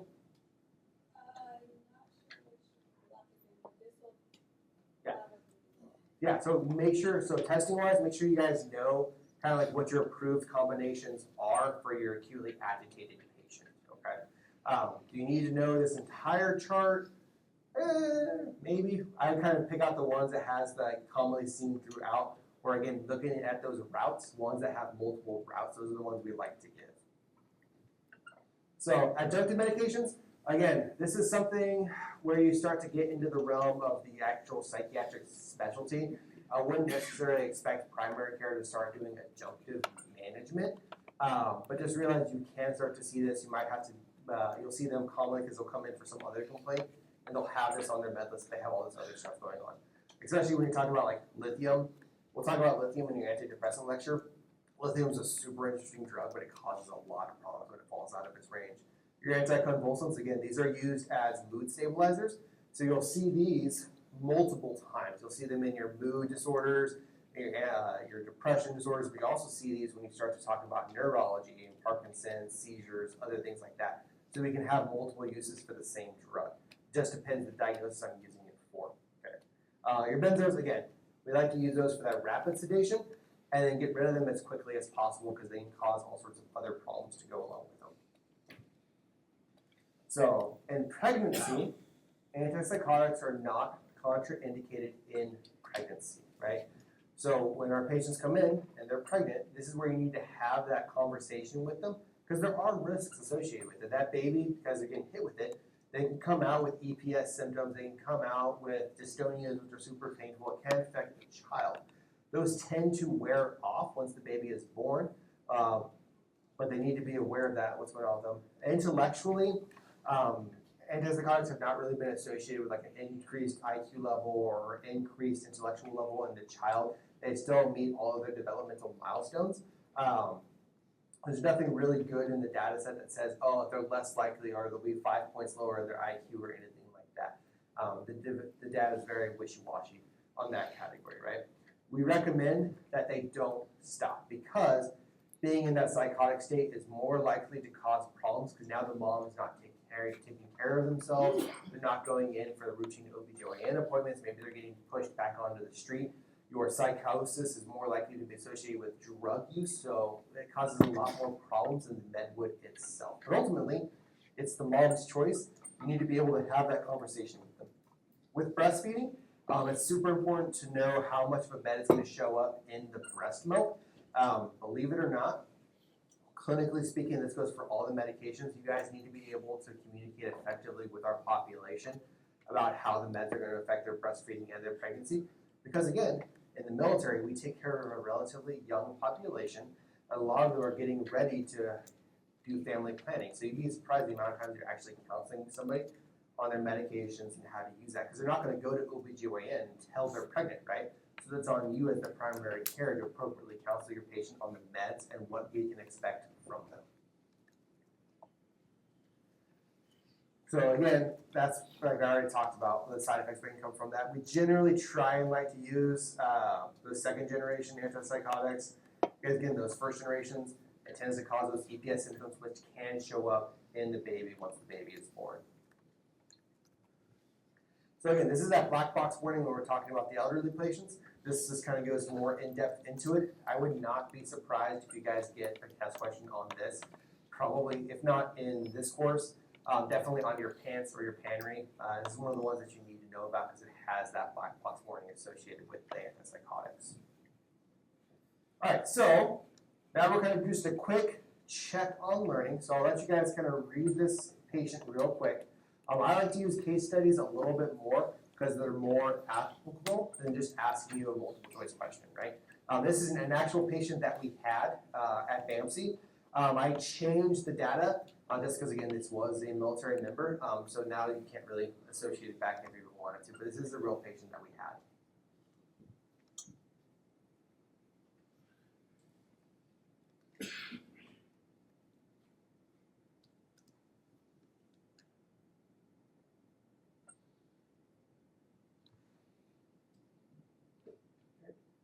Everybody get a chance to kind of, that's your patient presentation, all right? So I'll give you guys the diagnosis, right? So we actually diagnosed this person with major depressive disorder with psychotic features, right? So again, that depression showed up first. He became so depressed, he actually became psychotic, something we can talk about later on. But again, I would not expect you guys to meet the diagnosis in this course because you haven't been taught that yet from a pharmacy perspective. All his vitals kind of came back pretty normal. So again, we did the drug screen, CBC, your thyroid, UA, CMP, kind of, again, we have to rule out all that stuff before we make a psychiatric disorder. Everything came back normal. Anytime you're thinking about starting somebody on an antipsychotic, an EKG is super important. Why? Yeah, there we go, good. Again, I want to make sure I'm not going to send them into arrhythmia. They might already have a QT prolongation. I need to be aware of that. So anytime you're starting an antipsychotic, make sure you grab that EKG, right? Good. Vitals are pretty normal. What do I always want to grab with my vital set? Height, weight, good. And what do I use that to calculate? Yep, good. So remember, when we're thinking about what drugs we want to use, I want to know how at risk that person is before I even start. So height, weight gives you your BMI. You always want to grab a BMI. And then that waist circumference, grab that as well, because that's a good starting point. So when now that they're outpatient, I see that person, I know what they were like when they first started, and I can monitor over time for changes. Because it's not like you start on an antipsychotic and the next morning they woke up as big as the Michelin Man, right? It takes time to get there, and I can track that and intervene early, right? So, you guys have all your medications. Which ones do you guys pick? Which one? Colozapine? Olanzapine. Great. Why?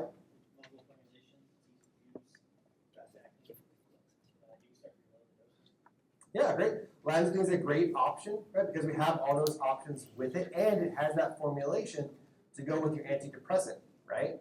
So we can actually start him on olanzapine, and there's that potential because he is majorly depressed. I can convert him and add the two, and then if he's doing well, I can take off the antipsychotic, and it'll already be on an antidepressant. Or if he's not doing well, I can use the two together. So now you can kind of see how you can use the patient, what they're presenting with, to inform the decision that you make, right?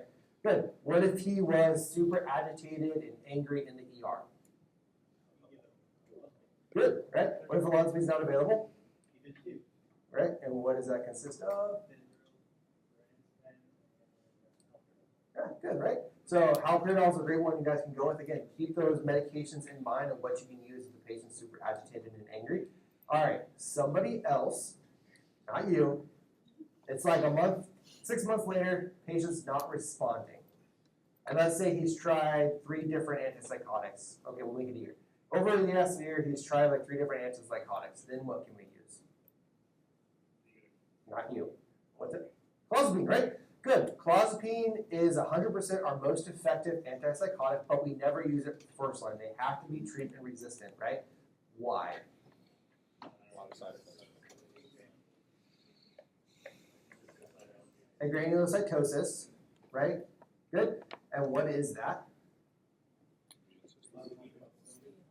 Yeah, so basically the body creates an autoimmune, it attacks itself, and it causes a drop in our neutrophils, and then the bacteria that are normally on us takes over, and that's what kills us, right? So how do we monitor that? Weekly blood draws. Weekly monitoring, good. And then when can I kind of make that switch? Yeah, and then I can go to that bi-weekly monitoring, make it a little bit easier on that patient, right? So that's the big thing with clozapine. We want to make sure we monitor effectively for that agranulocytosis. So it takes that weekly, then converts over to that 6 months, right? And then else is unique about clozapine? What is one of the unique FDA approvals for it? Yeah, it's one of our only meds that has that approval to decrease suicidality associated with schizophrenia. Okay, good. So, what if I was using a first generation antipsychotic for this patient? What do I need to counsel them on?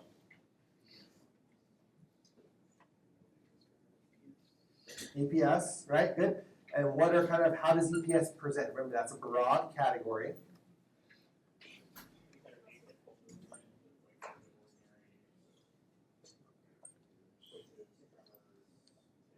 Good. So what if the muscle locks up and their head is stuck like a torticollis?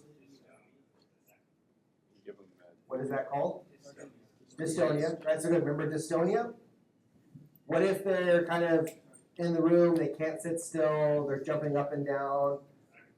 Akathisia, remember, you have to remember akathisia, that's an important one, because akathisia increases their risk for suicide, right?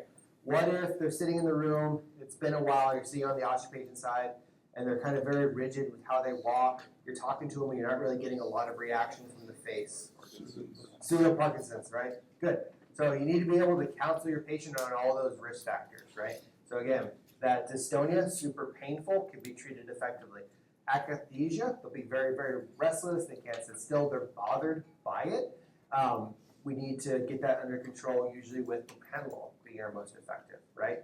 And then, of course, what if they're now a year out from treatment, they recently got sick, or they had a fungal infection and you put them on itraconazole or something like that, and now all of a sudden they're starting to have like this weird movement disorder. What is that? Tardive dyskinesia, right? So remember, tardive dyskinesia, you're tardy to the party. It's always going to show up months to years after they've been on treatment. They can be completely stable, and then all those symptoms come raging back because you made a change to their med dose or something, right? Good. And then there is a medication we can use for the tardive dyskinesia. What was it? Not amantadine. Make sure you guys know that as well, right? Because again, it's one of our drugs that has that FDA approval for tardive dyskinesia. Yeah, there we go, right? Good. And then, of course, so those are all of our EPS symptoms. And lastly, kind of like those metabolic symptoms, you already talked about height, weight, waist circumference. What are the other labs we want to order with that? Glucose and lipid panel. Perfect, right? Good. So, I always kind of like to make a recommendation. If you guys wanted to know more about the psychiatric kind of community and schizophrenia specifically, this is a great series that's on HBO Max. It was actually a family. They have 12 kids. I think they were in like Colorado or Utah or something like that. And of the 12 kids, 6 of them actually ended up with a diagnosis of schizophrenia. So it kind of does a deep dive into the genetics behind it, all the different things that can go on with it, because it's focused on, it's a very unique case because they had so many kids and it was like a perfect breakdown of like 50-50 end up with schizophrenia, 50 over 50, right? That's all I got. Any other questions? Yes? So in the deployed setting, are there any like black and white like duty restrictions that you prescribe to medications? People like they can't jump or fly. So if you're putting somebody on an antipsychotic, usually that's going to be a redeploy. Because the medications are, usually that means something more significant is going on in the background. Now this is where it kind of gets into military medicine. And what I've seen happen is because we do a lot of night operations, patients, they start to become, they're doing night operations, so their sleep schedule's already messed up. Then they're doing a lot of planning and prep work, and now they're not sleeping at all, and they actually start to dip into that psychosis realm. So then what I'll do is you can hit them up with like Seroquel, because Seroquel makes them super tired and sleepy. So I'll hit them with that, go to sleep, they wake up, and then they're no longer in that psychotic state. And in those scenarios, it's kind of like a gray area. We'll bring them back and see how they're doing, right? But if in general somebody's truly psychotic and you're needing to reach into your antipsychotic medications in the deployed setting, put that patient on a plane, fly them on out of there. Unless it's induced by drugs, in which case then it's the commander's prerogative, not ours. We're just gonna take care of that because the drug induced it. Okay. Does that answer your question? Okay. Anything else? Yep. So for the patient we're looking at. Yep. When we're talking about depression, I see olanzapine says depression combined with fluoxetine, but what's the difference between that and like bipolar depression? And then adjunctive depression. So there's some differences. For right now, just know that it has that FDA approval that can be used. When you go into the psychiatric literature, we'll actually kind of break down.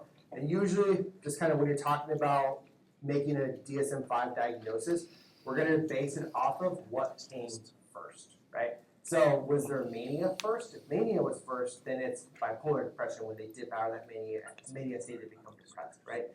If it was a psychosis that came first, and then they have a mood disorder, then it becomes schizoaffective. If they became super depressed, and then they became psychotic, then it's an MDD diagnosis. So we always kind of make the diagnosis based off of what comes first, right? And then, again, FDA approval. So a lot of these drugs, that's their FDA approval. We have a tendency to use a lot of stuff off-label. But for testing purposes, we really want to focus on what is actually FDA approved, right? Especially primary care level, make sure you're clinically you all don't get in trouble. You always want to use that med that has the FDA approval first, and then if you start to dip into that off-label realm, that's where you need to kind of reach out to psychiatry and be like, hey, I need help managing this patient. That's a good rule of thumb. If you become super familiar with the drugs and you're confident, by all means go for it, but that's kind of where we make that hard line delineation. Does that make sense? Kind of? For this specific situation. For this patient. Because it said major depressive disorder, and olanzapine was the only one that said depression. It didn't say bipolar depression, it didn't say adjunctive depression, that's why I picked that one. So that's why you could pick that one. Again, if I'm writing a test question, it makes something that's unique. And in this patient, we actually did really use olanzapine because it has that multiple formulations and it works relatively well. So we actually got the guy under control, dropped him out of psychosis, and we were able to figure out more about what was going on with him. So that's actually the drug we really did use in this person. It wasn't because we could also combine it with the antidepressant med. We just really liked using that one because it has multiple options. It just has that extra perk that I can do that with. So in reality, you could use any of your antipsychotics to use it.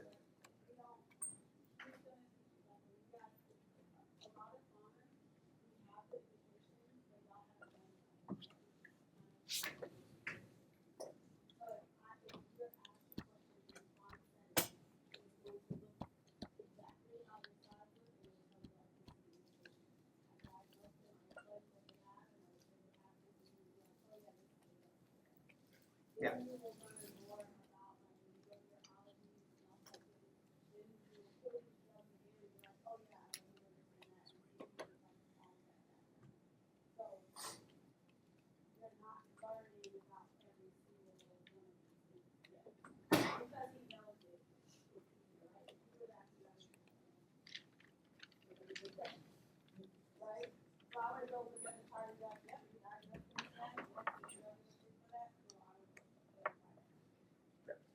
So part of the reason I wrote it that way is because that way we could talk about all the antipsychotics, because otherwise you could just pick any single one of them and they all would have been effective. So that was part of like to do the checkout learning, right? We can talk more offline if you want to as well. All right, y'all. Any more questions? All right, that's all I got for y'all. For our last 10 minutes, I'm going to try to finish this, you have 10 minutes, right? Yeah, you're at 38 minutes. No. They start early.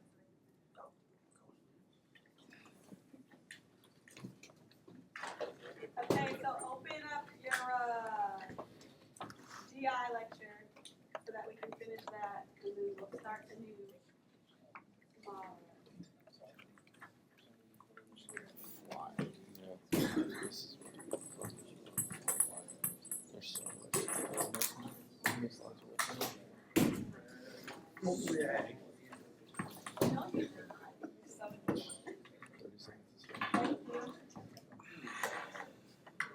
All right.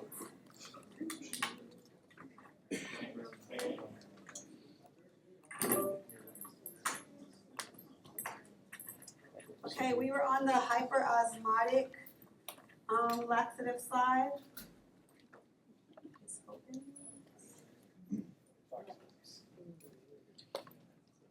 Yes? Yes? Okay. I know y'all were at home probably like, I'm not listening to this like. That's what I would do at home. That's why I cannot go home. What is this? I was texting my wife. They're really tough with me. Okay. All right, so I'm going to see how much we can get done in 8 minutes. So with our hyperosmotic laxatives, these laxatives are very powerful. They work very quickly in the sense that it is something that we use for our patients who have chronic issues. So the formulation of them is kind of unique in that these are both going to be, it's a solution and it's very sugary, the taste. And so when you're looking at this mechanism of action, you see that it is going to be helping us kind of get some of that fluid into the bowel so that they can go ahead and use the restroom. There are a lot of cramps that come along with it, a lot of gas that comes along with it, but the more that someone uses it, we do have sometimes like our chronic constipation, so some people who are on pain meds for a very long time sometimes, they will also use this, but mainly our biggest population that are using these are going to be our patients who have some type of chronic like liver disease. Those types of patients are big customers of this. I smelled it and I was like, yeah, this probably just doesn't taste good, so I didn't want to try it. But 1 to 2 days, lots of dosing, but again, whenever someone has this in their system, they're frequently using the bathroom. Like in that sense, it works quickly. So don't think of it as like one of our onset of 5 minutes. It's taking time, but once they use it, this makes them now be like they're using it regularly. They start to go to the restroom regularly. Okay, because now they hit that therapeutic window and it kind of maintains them. Looking at this, you have also your adverse effects. Again, what I told you a lot about with that cramping, gas, bloating that they'll experience. And then you have the syrup or the powder. The one that we typically have and that we carry in the pharmacy is the syrup formulation of this medication. Bless you. Looking at some of our other ones that you have, your polyethylene glycol or your PEG solutions. That's the big one that comes in like that huge jug and it has the little powder at the bottom, and the patient will go home and they mix it themselves. And then you have the PEG 3350 powder, which we know as our Miralax. We do have both of these in the pharmacy. The Miralax is sometimes the brand and sometimes it's the generic. So if you have a patient who wants Miralax, you can also prescribe that and we have it. Typically with that Go Light or the Go Lightly, that PEG solution, the big gallon one, that is something, the big jug one, that is something that we typically, again, see whenever you're doing like a colonoscopy or something like that, we prescribe this for their bowel prep. Again, drawing that water in to have them go ahead and use the restroom. Now this is sometimes very uncomfortable for the patient, especially if they're using the Go Lightly, because it's such a huge amount that they have to drink. So typically what I tell patients is to mix it and sit it in the refrigerator so that it can get cold because it tastes a lot better. It does not taste great, but it tastes better when it's cold. They can also put like a clear flavoring like Crystal Light if it's clear, because remember they're going to go for that colonoscopy. You don't want them to have any food. You don't want them to have any type of dye that the cameras will be picking up or interfering with anything. So when you're looking at this, just make sure that you understand that when it's cold, it's better. It is a lot of fluid. The other thing that I was telling you guys yesterday is that sometimes whenever they're drinking these, once they hit like that mucousy yellow liquid that they're passing, because it turns into liquid after they go the first couple of times, that they can stop. Because people will continue to drink it, and then you're just on the toilet and you're straining to go to the restroom, and there's literally nothing coming out with the water that you're putting in. Okay, so sometimes that is most of the time what I tell my patients, because people will torture themselves, and sometimes they don't even need to drink the whole bottle.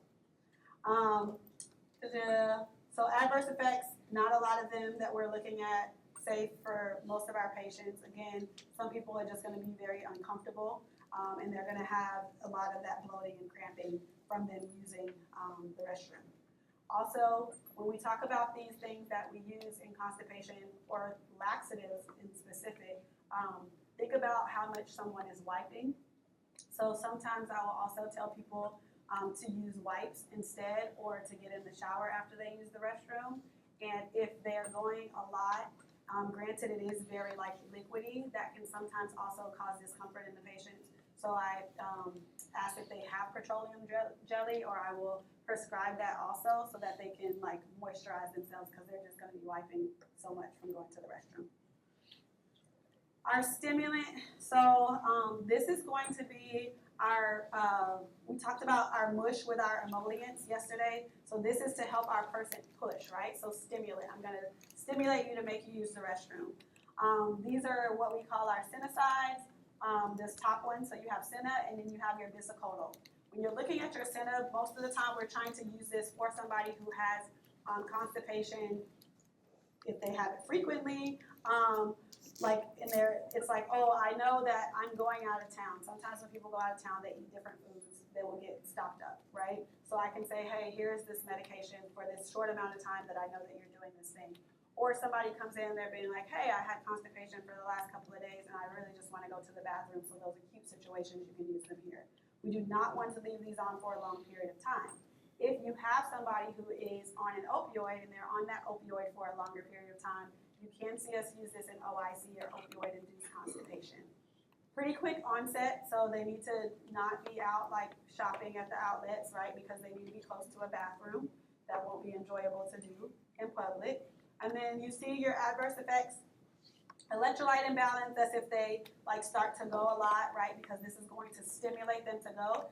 But also looking at this melanosis coli, this isn't something that is harmful to the patient, but essentially the inside of their bowels are just going to change color. So instead of being pink, it's just going to get melanated, so it's going to get darker. Okay, but it's not something that's harmful to them. And then your Bisacodyl, this is a part of that bowel prep that we typically do prior to that colonoscopy. So I will give them this Go Lightly, the big one, and then we'll give them 2 of the Bisacodyl tablets. Depending on the provider, sometimes you will see 4 given, but typically we do only 2 of these tablets that they'll take. It comes in a suppository formulation, but again, we typically see the tablet formulation used. Very small, they're coated, they don't taste bad, so people typically don't have a problem. So this is our push part, right? So if I want somebody to be able to go to the restroom, this is when you hear somebody say a mush and a push, they'll give like one of your emollients to kind of make things softer, and then they'll give a stimulant to help them actually now like activate it and get it out. Quick onset again, if you use the rectal, kind of where we are wanting it to go, right? You see that that one has an even quicker onset, 15 to 60 minutes. And then your adverse effects, just that irritation that you're gonna get either to the rectum, especially if you're using the suppository, or depending on how much your patient is going, and then to their GI, because we're gonna get things moving, we're stimulating it. Our lubricants, when we're talking about this, these are just, again, those suppositories that you're inserting rectally. Make sure that your patient is comfortable with that type of formulation, because some people don't want to get into the proper position for them to actually get a suppository. So just make sure that you're talking to your patient to let them know, like, hey, you will do this yourself, or you need to have someone else do it. If they are very impacted, this is kind of hard for you to do, because the suppository won't penetrate high enough if their stool is like very low down and they just can't get it out, okay?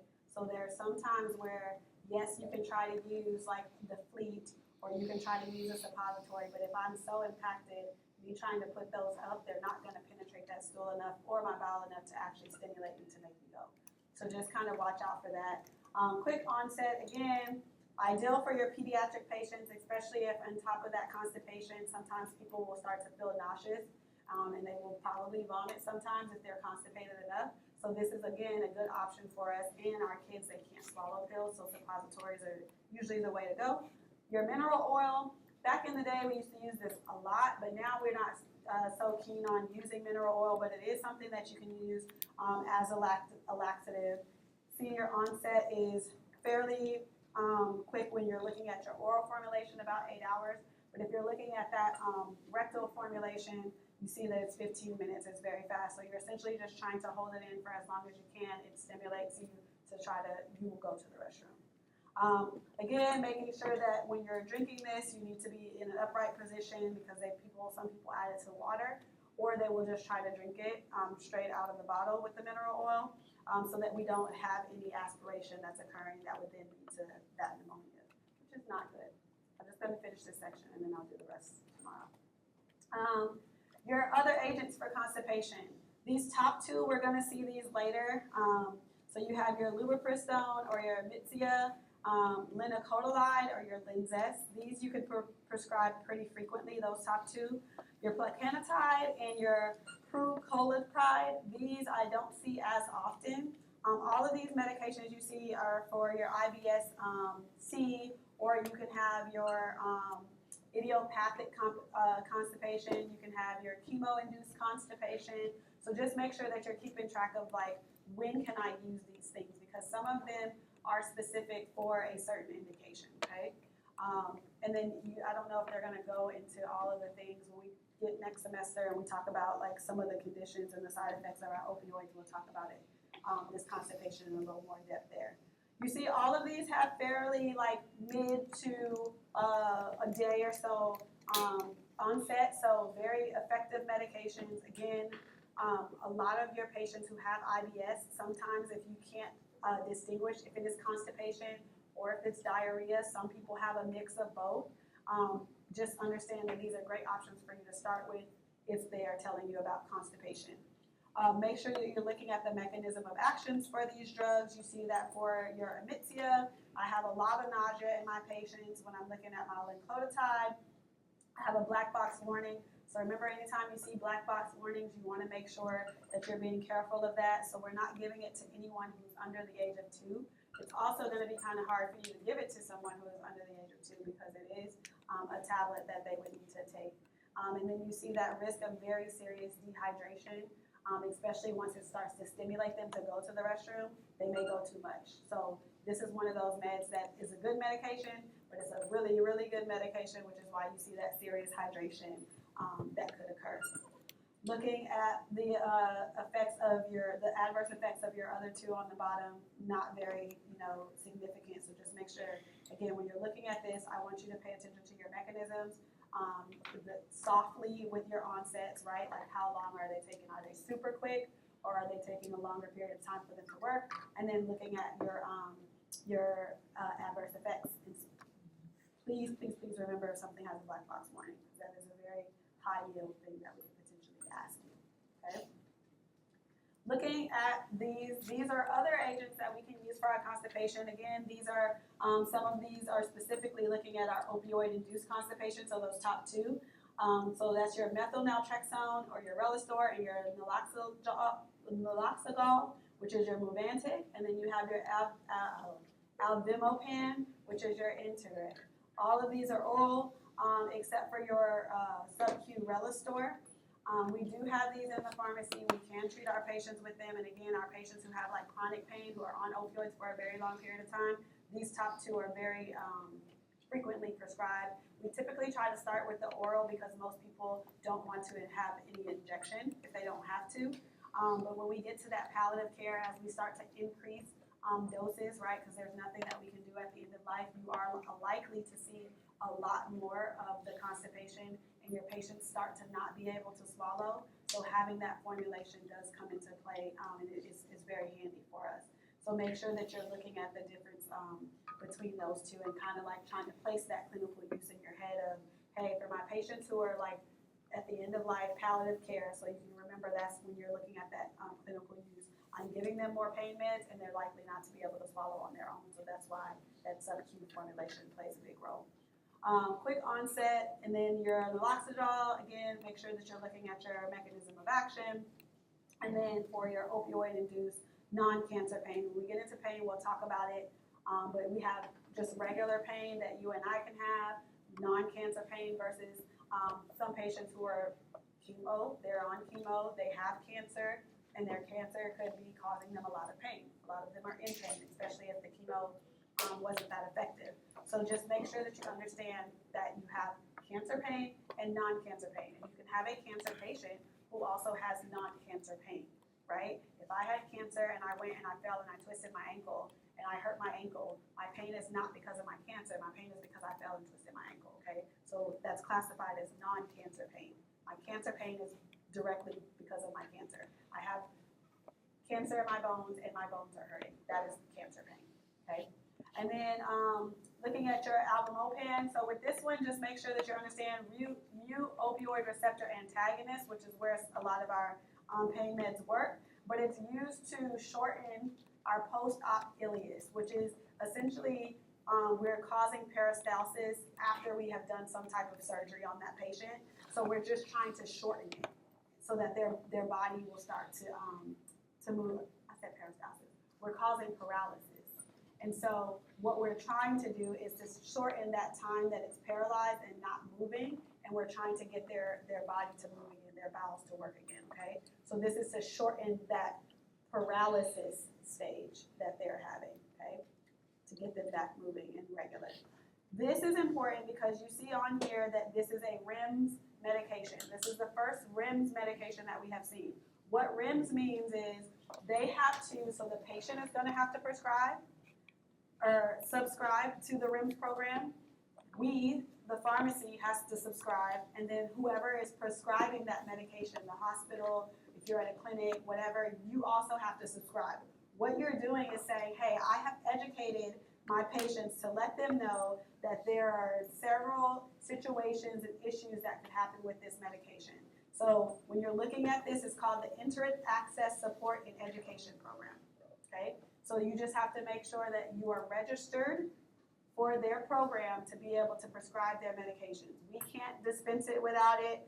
You can't dispense it. So we all have to go in there and click and say, yes, we subscribe. Yes, I talked to the patient about these side effects. And then the patient goes in, they say, yes, I've been counseled about the side effects. And then the pharmacy goes in, they say, yes, when the patient picked it up, we counseled them again about the side effects. And then they get their medications dispensed to them. So I just want you to know about the REMS. I don't want to go into all the details because there's a lot of GI slides. So I tried to like kind of tone it down a little bit. So just know that you have a REMS for your Enterit. And then our quick check on learning. Patient has no comorbidities, and there's two different things that I want to talk to you whenever we're looking at this. So you have your patient active duty, they're going to the field, and they want something that's going to help them with their constipation. So what are you thinking? And tell me why you're thinking that. Okay, Metamucil, Senna, huh? Why would you do that to somebody? That's just mean. Get it out of them before they go to the field. Get it out. I did not, let me tell you, those porta potties out there be struggling, okay? So look, it depends on your patient, right? So when we're talking about our Senna, we're not super concerned about like their intake of water. Like we want them anytime that we're giving them a laxative or you hear anybody talking about constipation, you need to make sure that they're hydrated, right? But if I tell you I'm going to the field, am I hydrating properly? Probably not. So when we talk about giving them that Metamucil, that might also be a problem, right? Because we also said that they needed to drink a lot of water. So this is one of those things where you would have to talk to your patient to see, because when I go to the field, I do not drink water a lot. I will take my 1 or 2 little canteens, and I'm like, when this is out, that's it. Because I am like, because can't put all my water bottles in my bag either. I had a bad experience. We were drinking out of the water buffalo, and spiders were in people's canteens because they were hanging out in the water buffalo, and I was like, not gonna ever get me again. Nope. So I'm not good in the field, okay? But you do have, you have to just make sure, right? I mean, if I had to drink water, y'all, I wasn't gonna die. I'm gonna drink the water. The spiders and the water, I don't care. I'm not that crazy. But in these situations, you have to look at your patient, right? Am I doing what I'm supposed to do? Am I going to hydrate properly? Because yes, Metamucil is a good option, but if I'm not hydrated, then that's not great. My Senna would be a good option for that person who's not as well hydrated in that situation. So again, if this was an exam question, you would have a very clear like layout of what, hey, your soldier is not going to drink water when they're out there. Cool. So I'm not going to want to bulk them up because they're not going to be drinking enough. So let me give them the Senna. Or they don't want to carry around a Metamucil bottle because it's huge and they only want little tablets, right? So just kind of thinking about those things, bless you, as we go through it. And then, who knows this movie? It's like my favorite movie. And this was one of my favorite parts, right? So, depending on what you're given, right, I can give you a medication that onset plays a role. I need to know where I am at, what is going on, so that I know when I'm gonna have to go to the bathroom. It's gonna take effect, right? So when we're talking about these medications, you wanna be in a situation, especially when you have some people who are like, I don't wanna use the bathroom in public, or I don't wanna do this. They're gonna be trying to hold it. Other problems occur that way. So just, again, make sure that that onset is something that you're keeping in mind as well whenever you're going through this and you're studying for your GI, okay? And then we'll start here, because I don't want to hold that. Okay? So tomorrow we'll do this. I think we have Parkinson's, and we'll finish this, and we have Parkinson's and our anticonvulsants that will start, because we're probably not going to finish our anticonvulsants. Actually, we'll do the anticonvulsants and I'll do Parkinson's last. So we'll do anticonvulsants tomorrow. Okay? All right, see you tomorrow. Real quick, everyone, I'm getting a quick schedule update. Some other stuff I haven't ready for that. Monday on the schedule in the afternoon, we have Wednesday's lab. It's going to be our review, and then the lab is going to be available after that. So Monday, 6 October, that little section that has the second lab piece, we'll start in here, and Colonel Rogers is going to do our review, and then the lab will still be available if you want to go down and practice, since that's the second to last opportunity. Thanksgiving week, this isn't really fun. I'm not sure for Air Force Marine. I'm sure you guys have a little bit easier time. For us, 25 and 26 November. You can't, I know I put this out in the text, I just want to make sure to say in person, you can come ask me about it. 25 and 26 of November, you can take those days. If you take those days, you have to make it meet. You can't do like a back-to-back pass, because those two of those pass days, the 4-day pass, that's involved in the weekend. So you can either just do 27 through 30, normal pass, or if you want to travel, you can use the 25, 26 November and basically have 6 days that you can take for Thanksgiving. Those days, we're just going to do like a remote check-in anyways. That is subject to change. Obviously, they changed it on us last time. They said it's going to be remote all week on the week off. So if they decide they want us to do this in person or whatever else, that may happen. The trash, they have not given us an update on it. We still don't have trash bags. We still don't have an area of responsibility. But they have said that they don't like that there's accumulating trash. So working with the other class leaders, we may just make these big communal ones just disappear. More to follow on that. Please check your LESs. We're past the month mark or whatever LES, but if there's any